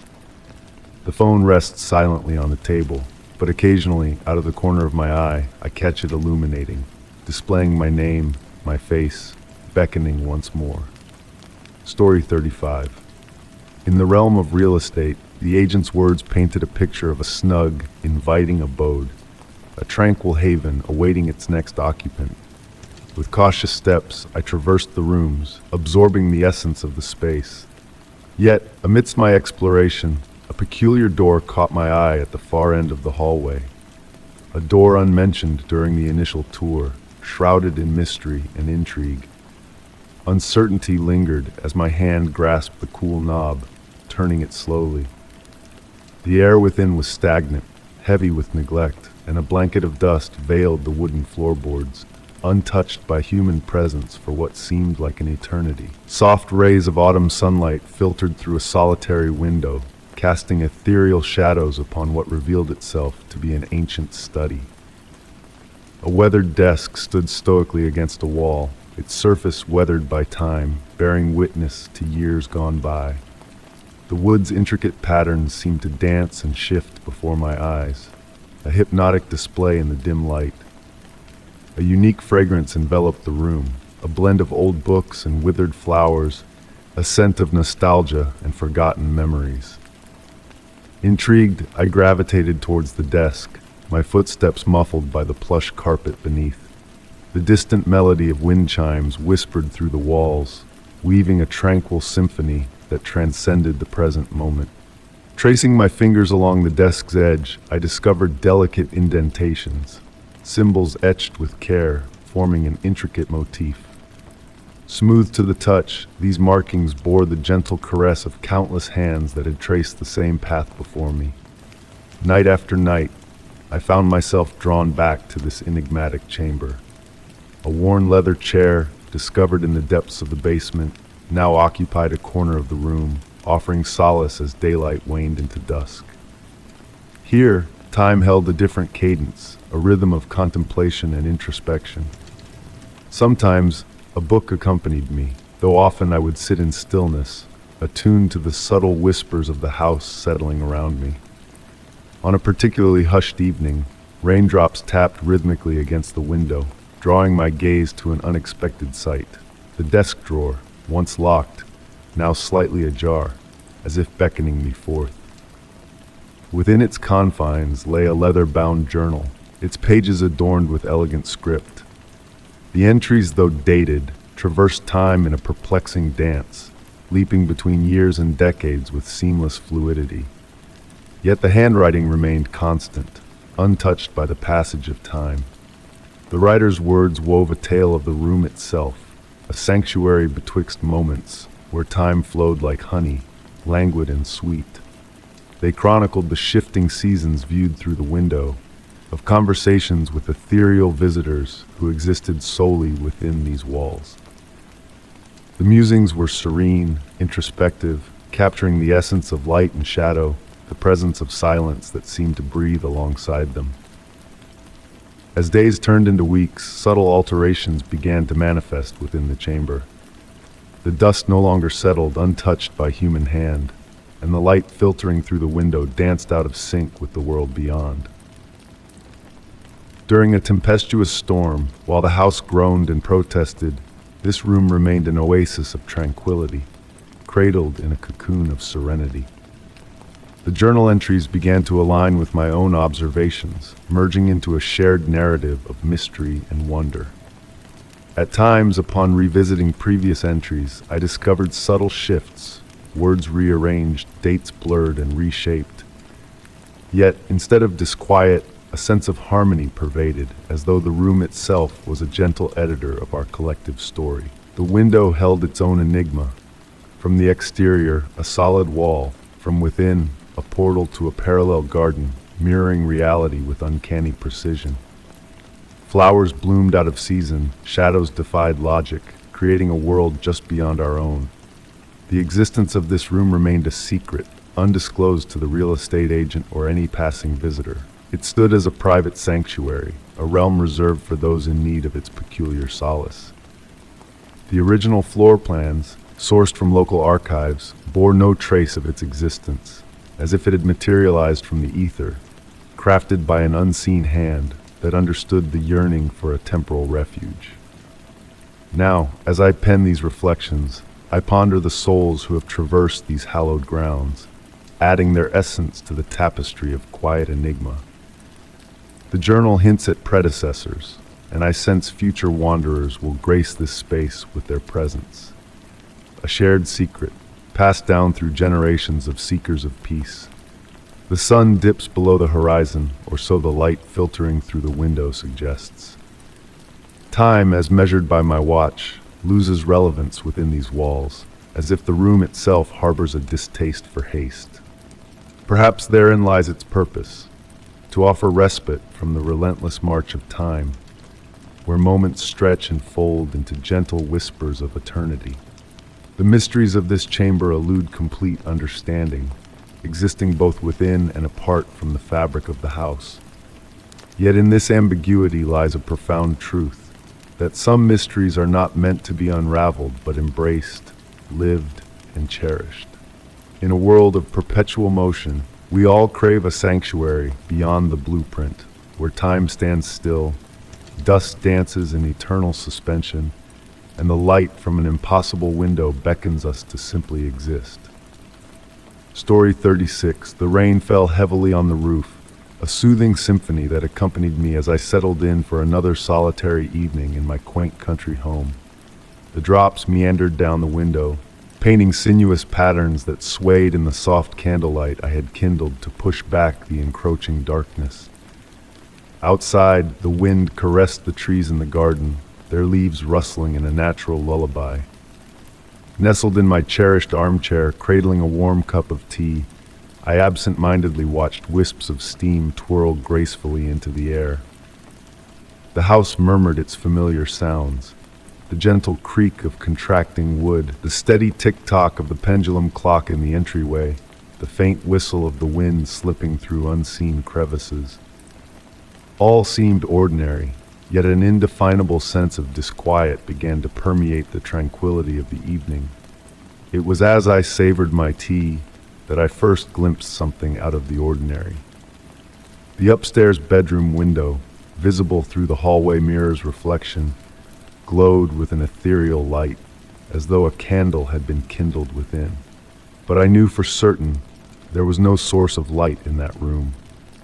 Setting down my cup on the nearby table, I rose slowly and made my way towards the staircase. Each creak of the wooden steps, a sound well acquainted to me after years in this residence, now felt strangely distinct, as if the house itself sought to convey a message. The air grew cooler as I ascended, a thin veil of moisture seeming to cling to the walls of the upper corridor. Pausing before the bedroom door, I hesitated before turning the icy brass handle. With a slight squeak, the door swung open, revealing the chamber cloaked in shadows. The window, the very one that had captured my attention in the mirror, was shut.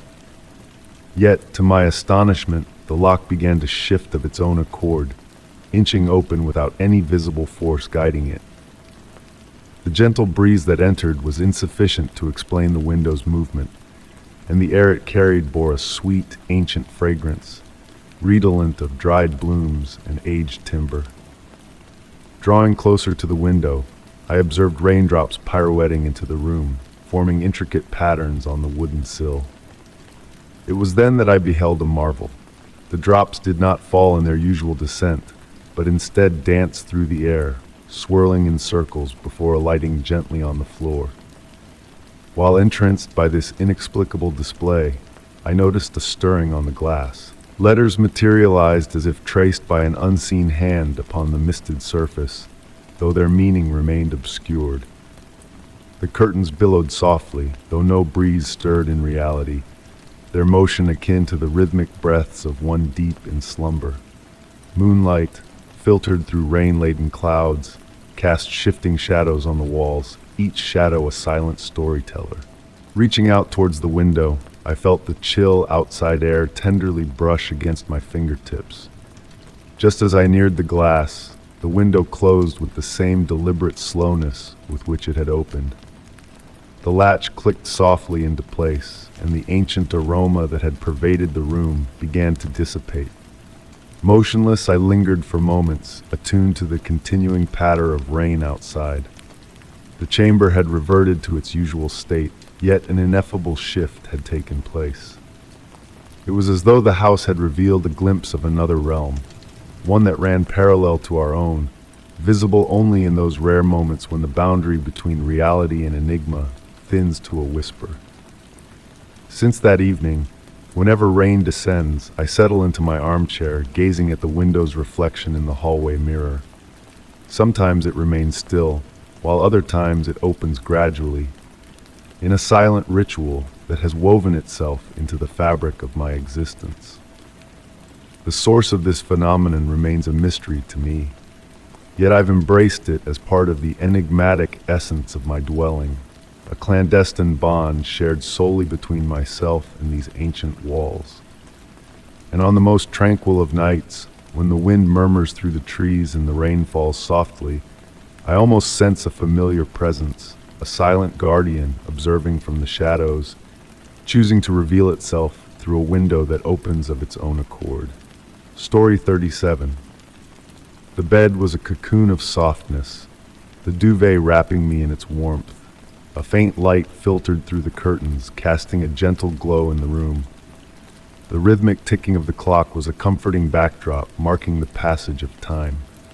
I breathed in the clean scent of freshly laundered sheets, feeling the weight of exhaustion settling upon me. Then, a soft rustle disrupted the stillness. It was subtle, almost imperceptible, yet undeniably close. It seemed to originate from beneath the bed. I lay motionless, regulating my breath with practiced ease. Years of solitary living had honed my senses to question every unfamiliar sound, but this one felt different. It wasn't the usual creak of settling wood or the whisper of wind. It carried a tangible presence that thickened the air. Despite this intrusion, the bedroom exuded its familiar sense of security. Shadows danced serenely on the walls, painted by the street lamp's glow outside. My collection of weathered books stood sentinel on the shelves, their spines forming a mosaic of muted hues in the dim light. The vintage alarm clock's ticking, usually a lullaby, now seemed to accentuate my growing awareness. Another sound emerged, so faint it could have been a figment of my imagination. A slow, deliberate inhale, not my own, followed by an exhale, carrying a hint of mint and earthiness, reminiscent of damp soil after rainfall. My fingers curled against the sheets, not out of fear but contemplation. While my logical mind suggested rational explanations, perhaps the heating system or a stray animal, my instincts whispered otherwise. I let my hand glide to the edge of the mattress, not to peek but to sense. The space below felt cooler, yet held an unusual density, akin to dipping fingers into water.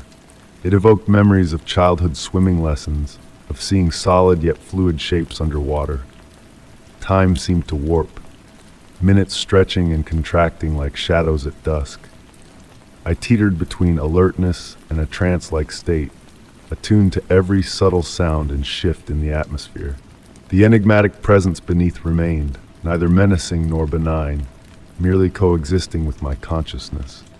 Throughout the night, minute details unveiled themselves, unnoticed in a more anxious state. The gentle breeze around my hand carried floral traces, akin to night-blooming jasmine. Occasionally, a soft tapping sound, almost like fingers drumming on wood, resonated with an echo, as if emanating from a distant well. As dawn approached, darkness morphed into the gray light of morning, and the undercurrent shifted.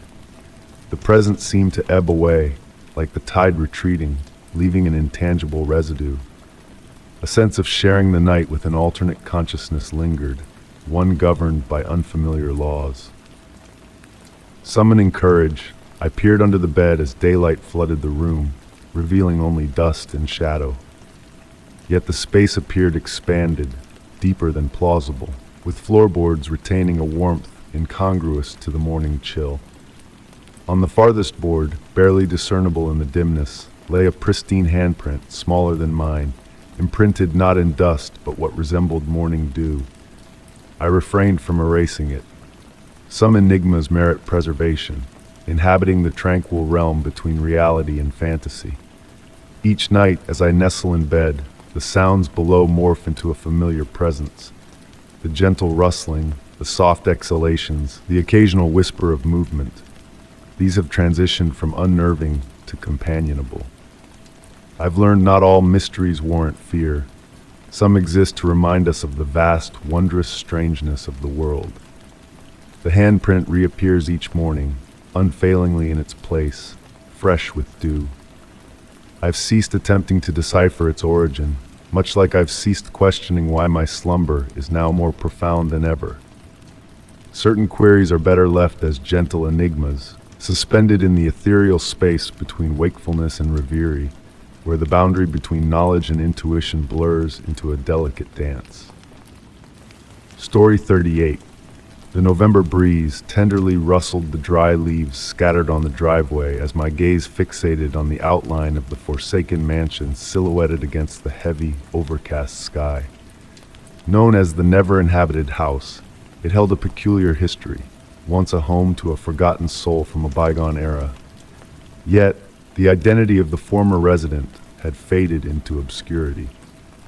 Approaching the weathered gate, the touch of the icy wrought iron sent a shiver down my spine. A blend of moss and damp stone lingered in the air, enveloping the neglected garden that had become a labyrinth of unruly foliage creeping up the weathered walls. Despite the neglect, the mansion exuded a forlorn elegance that captivated me. As a real estate agent tasked with assessing the property's worth, I ventured further into the estate. The elderly owner, a distant figure residing overseas, sought to part ways with the ancestral abode he had never set foot in.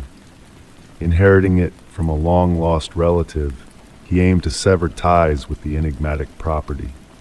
Amidst the tangled undergrowth, peculiar trails hinted at recent activity within the desolate grounds. Whispers of a mysterious visitor who treaded the paths clandestinely echoed through the neighborhood. The creak of the front door yielded to a haunting interior bathed in a bluish hue filtering through the closed shutters. The stillness was palpable, suffused with the weight of dust and the faint aroma of aged wood. Each step I took reverberated through the main salon, where veiled furniture stood as ghostly silhouettes beneath the yellowed drapes. Ascending the staircase, my hand trailed along the polished wooden rail worn smooth by generations of touch. Along the upper corridor, a series of closed doors beckoned, concealing empty rooms frozen in time, save for the veiled furniture shrouded in memories. It was in the final chamber that a subtle disturbance caught my eye. A bedroom, frozen in a state of disarray amidst the layer of dust, hinted at recent intrusion. A silver brush lay beside dark, unblemished strands of hair, evoking a sense of unease. As I prepared to depart, a flicker of movement in the mirror drew my gaze to a phantom figure seated upon the bed, a fleeting apparition that dissolved upon closer inspection. Descending the stairs hastily, the salon's shifting shadows seemed to observe my retreat, casting an eerie gaze upon my departure. A faint, haunting melody wafted down from the upper floors, a melancholic echo of the past that tugged at my senses.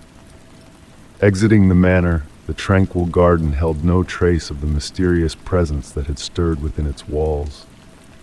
A final glance revealed a spectral glow behind an upstairs window, a lingering reminder of the unseen inhabitant.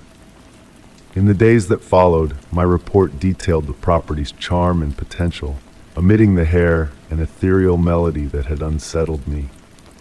Yet, a cryptic note hinted at the unique allure that might captivate a discerning buyer. Despite lingering on the market, the house stood as a timeless enigma, a beacon for those attuned to its whispered secrets. Passing by the gate, I often paused, catching glimpses of a spectral figure moving through the deserted chambers, a spectral wraith awaiting an unseen visitor. Perhaps the true mystery of the never-inhabited house lay not in its emptiness, but in the eternal presence that lingered within its walls, a silent sentinel of bygone days. Story 39. The night's tranquility was broken by a distant, gentle melody.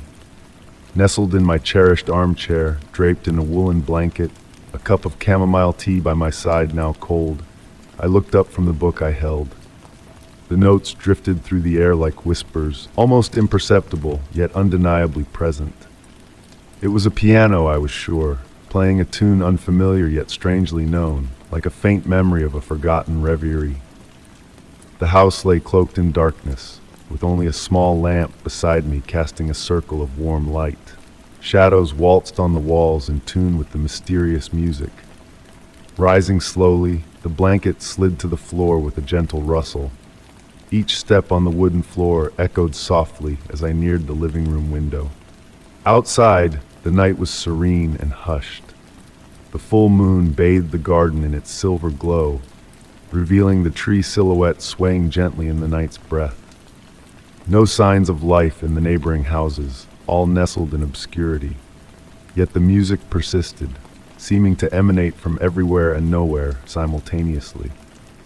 I wandered through the house, room to room, seeking the source of the melody that subtly shifted with my movements. In the kitchen, it hinted from the living room. In the living room, it whispered from the stairs. On the stairs, it descended from the upper floor. A hypnotic play of echoes and vibrations guided me in a silent ballet through the familiar spaces of my abode. Upon reaching my upstairs bedroom, I noticed the door ajar, though I was certain it had been left open that morning. Moonbeams filtered through the sheer curtains, painting intricate patterns on the floor. The music now clearer, sharper, as if I were nearing its origin. Pausing at the threshold, I scanned the room attentively. My old music box, a relic from my grandmother adorning the bedside table, shimmered in the dim light. Unopened for years under the assumption of its disrepair, yet now, in the stillness of the night, its miniature ballerina twirled slowly, casting a dancing shadow on the wall. The melody it played mirrored the one that had led me there, but amplified, as if the entire house had become a resonant chamber. With measured steps, I drew closer, feeling my pulse align with the music's rhythm. The music box seemed to glow brighter, as if emitting its inner light. As I reached out to touch it, I noticed the surface was tepid, almost warm. The ballerina continued her dance, her once plain porcelain face now bearing distinct features. Features I recognized. It was my grandmother's face, perfectly replicated in miniature, with that same gentle smile from my youth. The tiny figure's eyes met mine briefly, and in that moment, the melody shifted, morphing into a lullaby she once sang to me as a child. I stood transfixed, allowing the music to envelop me like a familiar embrace. No fear, only a profound sense of tranquility and yearning washed over me. The notes filled the room until gradually fading like waves ebbing from the shore. When the music finally ceased, the music box closed softly with a click. Silence descended once more upon the house, yet a different silence, pregnant with meaning. Descending to my armchair downstairs, retrieving the fallen blanket to wrap myself anew. The book lay open to the page I had left off, but the words blurred.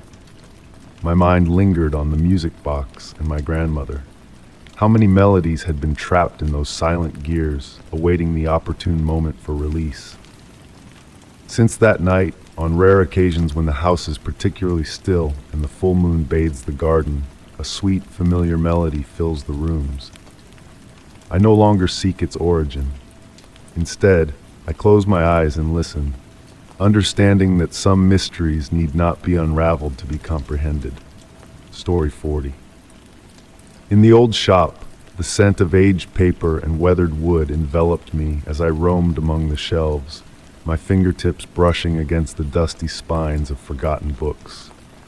Amidst the collection, one book stood out to me, its cracked leather cover beckoning me closer. With a hesitant breath, I opened it, and a jolt coursed through me as I saw my own name inscribed on the first page in a script unknown to me. Outside, the gentle patter of rain against the shop's windows added a soothing rhythm to the moment. Each droplet seemed to echo the beat of my quickening heart. The wooden floor beneath me creaked softly as I gravitated towards a worn leather armchair bathed in the warm glow of a small reading lamp. Nestling into its embrace, I felt a sense of comfort wash over me, cocooned in the amber light amidst the shop's veil of dust. As I held the diary in my hands, a surprising warmth emanated from its pages, as though it had been anticipating my arrival. Tracing the faded ink with my fingertips, I noticed how some letters melted into the paper like whispers yearning to materialize into words. The entries dated back decades, yet the handwriting bore a striking resemblance to my own. The curves, the slant, eerily familiar. The first passage drew me in with its simple observation. Strange how memories can slip between moments, like shadows passing through doorways unnoticed. The rain outside shifted from a gentle tap to a continuous murmur, blending seamlessly with the narrative unfolding before me. The room's temperature seemed to find a perfect equilibrium, enveloping me in a tranquil embrace that encouraged further exploration. Within the diary's pages lay accounts of inexplicable occurrences, moments where reality twisted and turned in unfathomable ways. Footsteps in empty rooms, reflections that defied logic, and unseen presences left their spectral imprints on the writer's experiences. Amidst these enigmatic tales, one passage resonated deeply. Time is a tapestry, not a straight line, woven with intricate patterns and unexpected folds. The diary's prose was not tinged with fear, but with a profound sense of awe and curiosity. Each page unfurled layers of existence that blurred the boundaries between certainty and mystery. Its meditative tone beckoned me to drift into a tranquil state of contemplation, where the known intertwined with the unknown seamlessly. As I delved further, the rain outside orchestrated a symphony of tranquility, its rhythmic cadence harmonizing with the turning of pages. The warm glow of the lamp cast a golden hue upon the script, as if the light itself was an integral part of the story being told. Family ties transcended generations, memories flowed like water across time, and faces in crowds held a familiarity that defied explanation. As evening draped the shop in shadows, the rain persisted in its melodic dance against the window panes, a constant companion in the unfolding narrative. The final entries drifted into abstraction, delving into dreams that felt more tangible than reality itself. The nature of perception, the fluidity of memory, the diary hinted at a reality far more nuanced than our eyes perceive. Hours slipped by unnoticed as I lost myself in the pages, yet a serene tranquility enveloped me, neither weary nor unsettled. The diary had ushered me into a liminal space between remembrance and imagination, where tranquility and enigma coalesced harmoniously. Darkness descended upon the shop, and with a gentle closing, I cradled the diary in my hands, its warmth a vessel for countless memories. Outside, the rain continued its soft serenade, a lullaby of gentle uncertainty. Some mysteries are not meant to be unraveled, but to be felt, to guide us into deeper realms of introspection and peace. The diary lingered in my grasp, a bridge spanning the realms of the known and the unknown, inviting me to find solace in the exquisite ambiguity of existence. Story 41. The atmosphere was heavy with the scent of moist soil and dewy foliage. Above me, the branches swayed gently, allowing streaks of golden sunlight to filter through. I strolled along a narrow trail, tracing the distant melody of a bird. Then, as if on cue, the song abruptly ceased. It was then that I realized the path had vanished into thin air. I stood motionless, inhaling the ancient breath of the forest. The moss beneath my feet felt like velvet, each step sinking slightly into its tender embrace. The evening glow enveloped everything in a warm amber hue, yet a subtle shift had occurred. The shadows stretched longer, extending like gentle fingers across the forest floor. My footsteps were silent as I pressed forward, though a mysterious force propelled me onward. The forest had undergone a metamorphosis, exuding an otherworldly aura I had never encountered. The trees towered higher, their bark glistening with ever-changing patterns that eluded direct observation. White flowers adorned the ground, their petals emitting a soft, ethereal glow in the dwindling light. The temperature descended gradually, accompanied by a delicate mist that draped around the tree trunks like silk veils. The sound of water echoed faintly in the distance, seeming to emanate from all directions at once.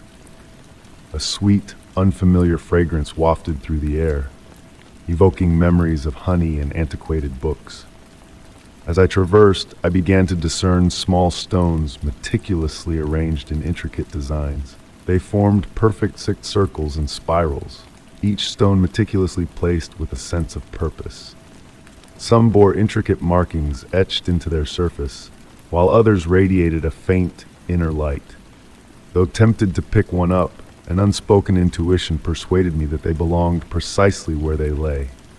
The forest thickened, yet a peculiar luminosity enveloped the surroundings. The mist now possessed a radiant quality, casting a soft, pearlescent sheen. I passed through clearings where the grass murmured enigmatic secrets beyond my comprehension, and where clusters of mushrooms formed rings mirroring the celestial patterns above. Though the sky remained veiled by the dense canopy, an inexplicable understanding dawned upon me that the earth below mirrored the heavens above. Time began to waver, akin to honey trickling from a spoon. The duration of my journey seemed indeterminate. Minutes and hours held equal weight. My watch had ceased its ticking, its hands appearing to move in reverse when I averted my gaze. The crystal face had clouded over, crafting intricate frost-like patterns that perpetually evolved. I encountered a meandering stream that defied gravity, its crystalline waters devoid of any reflection when I peered into them. Faint lights danced beneath the surface, resembling stars ensnared in flowing crystal. The melodic sound it emitted was both familiar and alien, akin to reversed music, yet retaining a haunting beauty. Occasionally, fleeting movements caught my peripheral vision. Nothing menacing, merely subtle shifts in the atmosphere, as if the very space itself drew breath. At times, I glimpsed shadowy figures traversing parallel to my path, always just beyond clear sight. They seemed engrossed in their own endeavors, paying me no heed, akin to commuters within a bustling train station. The moss underfoot began to form intricate patterns, spirals and undulating waves radiating from each footfall, softly aglow before vanishing. It felt as though the forest was documenting my odyssey, only to erase it just as swiftly. The air thickened with minuscule points of light, akin to dust particles caught in sunbeams, yet imbued with purpose, morphing into shapes that almost stirred recognition within me. I found myself in a vast clearing where the mist coalesced into precise geometric configurations. At its heart stood an ancient tree, its gnarled trunk contorted into impossible shapes. Its branches reached skyward before arching back down to the earth, crafting a natural cathedral. The leaves seemed to shift hues with each breath I drew, transitioning through shades unnameable. Drawing closer, I discerned the bark adorned with inscriptions. Unintelligible in any known language, yet I could sense the essence of the words brushing against my consciousness like butterfly wings. They narrated tales of fellow wanderers, bygone eras, and parallel worlds existing within the interstices of heartbeats. Night descended, though darkness failed to descend with it. Instead, the forest bathed in a gentle, silvery twilight emanating from all directions simultaneously. The air thrummed with a subtle vibration harmonizing with my pulse, or perhaps my pulse synchronized with it. Fear had dissipated. How could I be fearful in a realm so eerily familiar amidst its enigma? I remain here now, transcribing these words in a journal seemingly materialized in my pocket, though I possess no recollection of procuring it. The ink ascends from the pages to shape the letters, defying the laws of gravity. I am not astray, not truly. I occupy precisely where I am, even if the location eludes me. The forest comprehends, and in some inexplicable manner, that realization suffices. The avian melody I pursued remains elusive, yet novel harmonies have reached my ears, tunes redolent of moonlit reveries and harmonics akin to autumn leaves caressing my skin. Perhaps I shall pursue these melodies next. Or perhaps I shall linger here, where the inconceivable feels natural, and time ebbs akin to water through cupped hands. For in truth, being lost holds relevance solely when one strives to be found. Story 42. The soft chirping of crickets floated through my open window, harmonizing with the distant hum of passing cars. Within my bedroom, the gentle glow of the street lamp outside cast elongated shadows on the walls, creating a dance of darkness and light. Just as I was on the brink of slipping back into the realm of dreams, a subtle detail caught my eye, sending a shiver down my spine. The front door stood ajar, swaying ever so slightly in the night breeze. I lay still for a moment, mesmerized by the delicate movement of the door, its hinges whispering softly with each sway. The cool night air carried with it the earthy aroma of rain and fallen leaves, adding a touch of mystery to the scene. Recollections of earlier that evening flooded my mind when I had meticulously checked the lock twice, a nightly ritual ingrained from years of solitary living. The familiar creaks and groans of the house, usually a source of comfort, now took on a new significance. With cautious steps, I rose from my bed, the smooth wooden floor cool beneath my bare feet, grounding me in the present moment. Moonbeams filtered through the windows, painting intricate silver patterns on the walls, guiding me as I ventured towards the open doorway. The closer I drew, the cooler the air became, prompting me to wrap my arms around myself for warmth. Upon reaching the threshold, a breathtaking sight unfolded before me. The night sky adorned with twinkling stars, trees swaying gracefully in the gentle breeze. As my hand extended towards the door handle, a glimmer on the welcome mat captured my attention. In the dim light, a single white feather lay, its pristine beauty almost ethereal in the moon's glow. I lifted it delicately, marveling at its softness under my fingertips, a feather too grand to belong to an ordinary bird. In the kitchen, I set the feather on the counter and brewed a cup of chamomile tea, the familiar ritual soothing my frayed nerves. The warm fragrance mingled with the night air that lingered in my home, creating a sense of tranquility. As I waited for the tea to steep, a peculiar observation seized my focus. The feather seemed to radiate a faint, barely discernible luminescence. Memories of my grandmother's tales resurfaced in my mind, stories of benevolent spirits known to visit the living as they slumbered, leaving behind tokens of their presence. What once seemed like mere bedtime stories now held a glimmer of possibility as I gazed at the softly glowing feather in my hand. The clock on the microwave displayed 3:33 a.m., a time my grandmother had deemed the gentle hour when the veil between worlds grew thin, allowing peaceful beings to traverse realms. Cradling my tea and the feather, I returned to my bedroom, the door still ajar, but the mysterious melody of wind chimes filling the night air, its origin elusive yet comforting.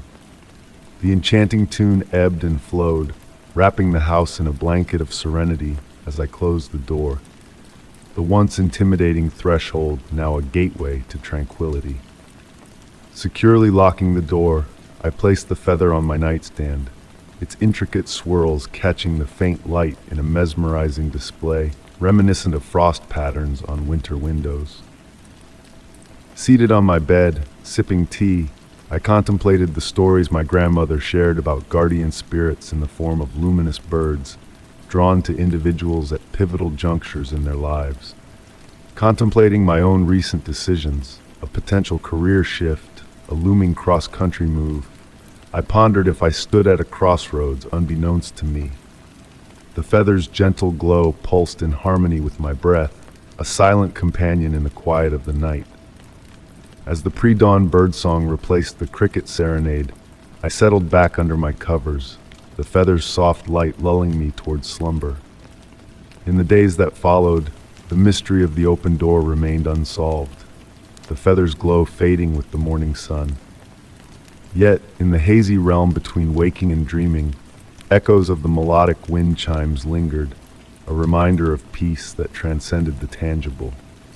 Embracing change, I embarked on a new path, the feather nestled in a velvet-lined box, a silent witness to my journey. On solitary nights, I would gaze at its surface, seeing new patterns emerge, tales untold waiting to be deciphered. The nightly ritual of checking the door twice transformed from a gesture of fear to a sacred acknowledgement of the boundaries between the known and the unknown. And on occasions when the window remained open, inviting in the nocturnal symphony of crickets and distant wind chimes, I would wonder if my nocturnal visitor would return, bearing another message, another sign to guide me along this enigmatic, beautiful voyage I found myself navigating. Story 43. The hotel's sign glowed with a soft, almost surreal light in the misty night. The doorman welcomed me with a discreet smile, and the scent of old wood and wax filled my nostrils as I crossed the lobby. My room was simple but comfortable. I fell asleep immediately, exhausted from my journey. The next morning, I went down to reception, but instead of the hotel, I found only an empty lot. I stood there, my travel bag hanging limply from my shoulder, staring at the overgrown grass swaying gently in the morning breeze. The cool air carried the scent of dew and wild flowers, so different from the refined ambiance of polished wood and leather I'd experienced just hours before. My mind struggled to reconcile what my eyes were seeing with my vivid memories of the previous night. I remember every detail with perfect clarity. The antique brass key the doorman had handed me felt heavy and cold in my palm.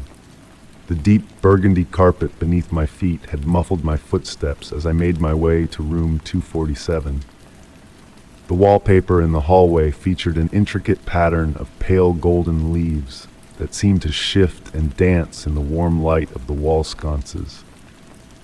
My fingers traced the spot on my wrist, where I had rested it against the smooth mahogany desk while signing the guest register. The leather-bound book had felt substantial, its pages thick and cream-colored.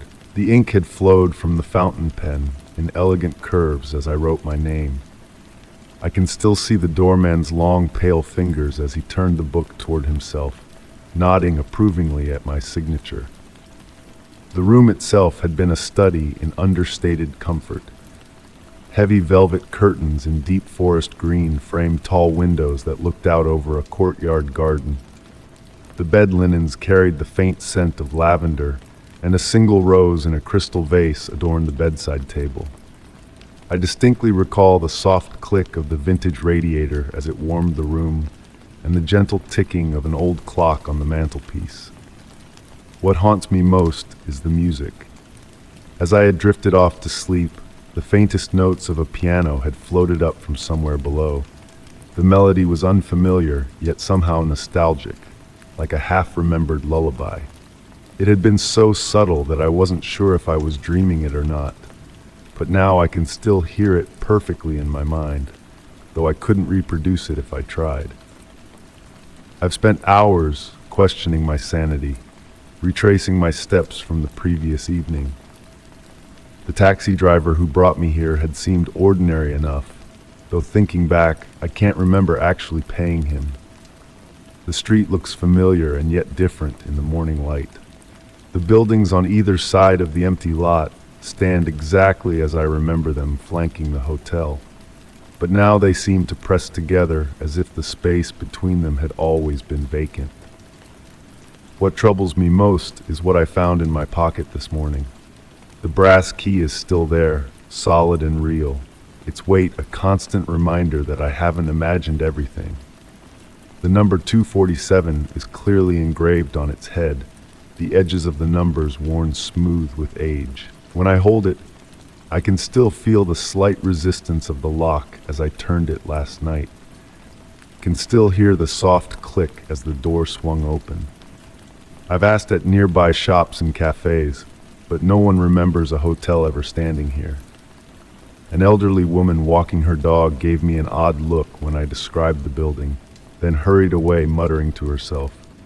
A local newspaper archive revealed nothing about the hotel's existence or demolition. It's as if it never existed at all. Yet every night since then, when I close my eyes, I can smell that distinctive blend of wood polish and aged leather.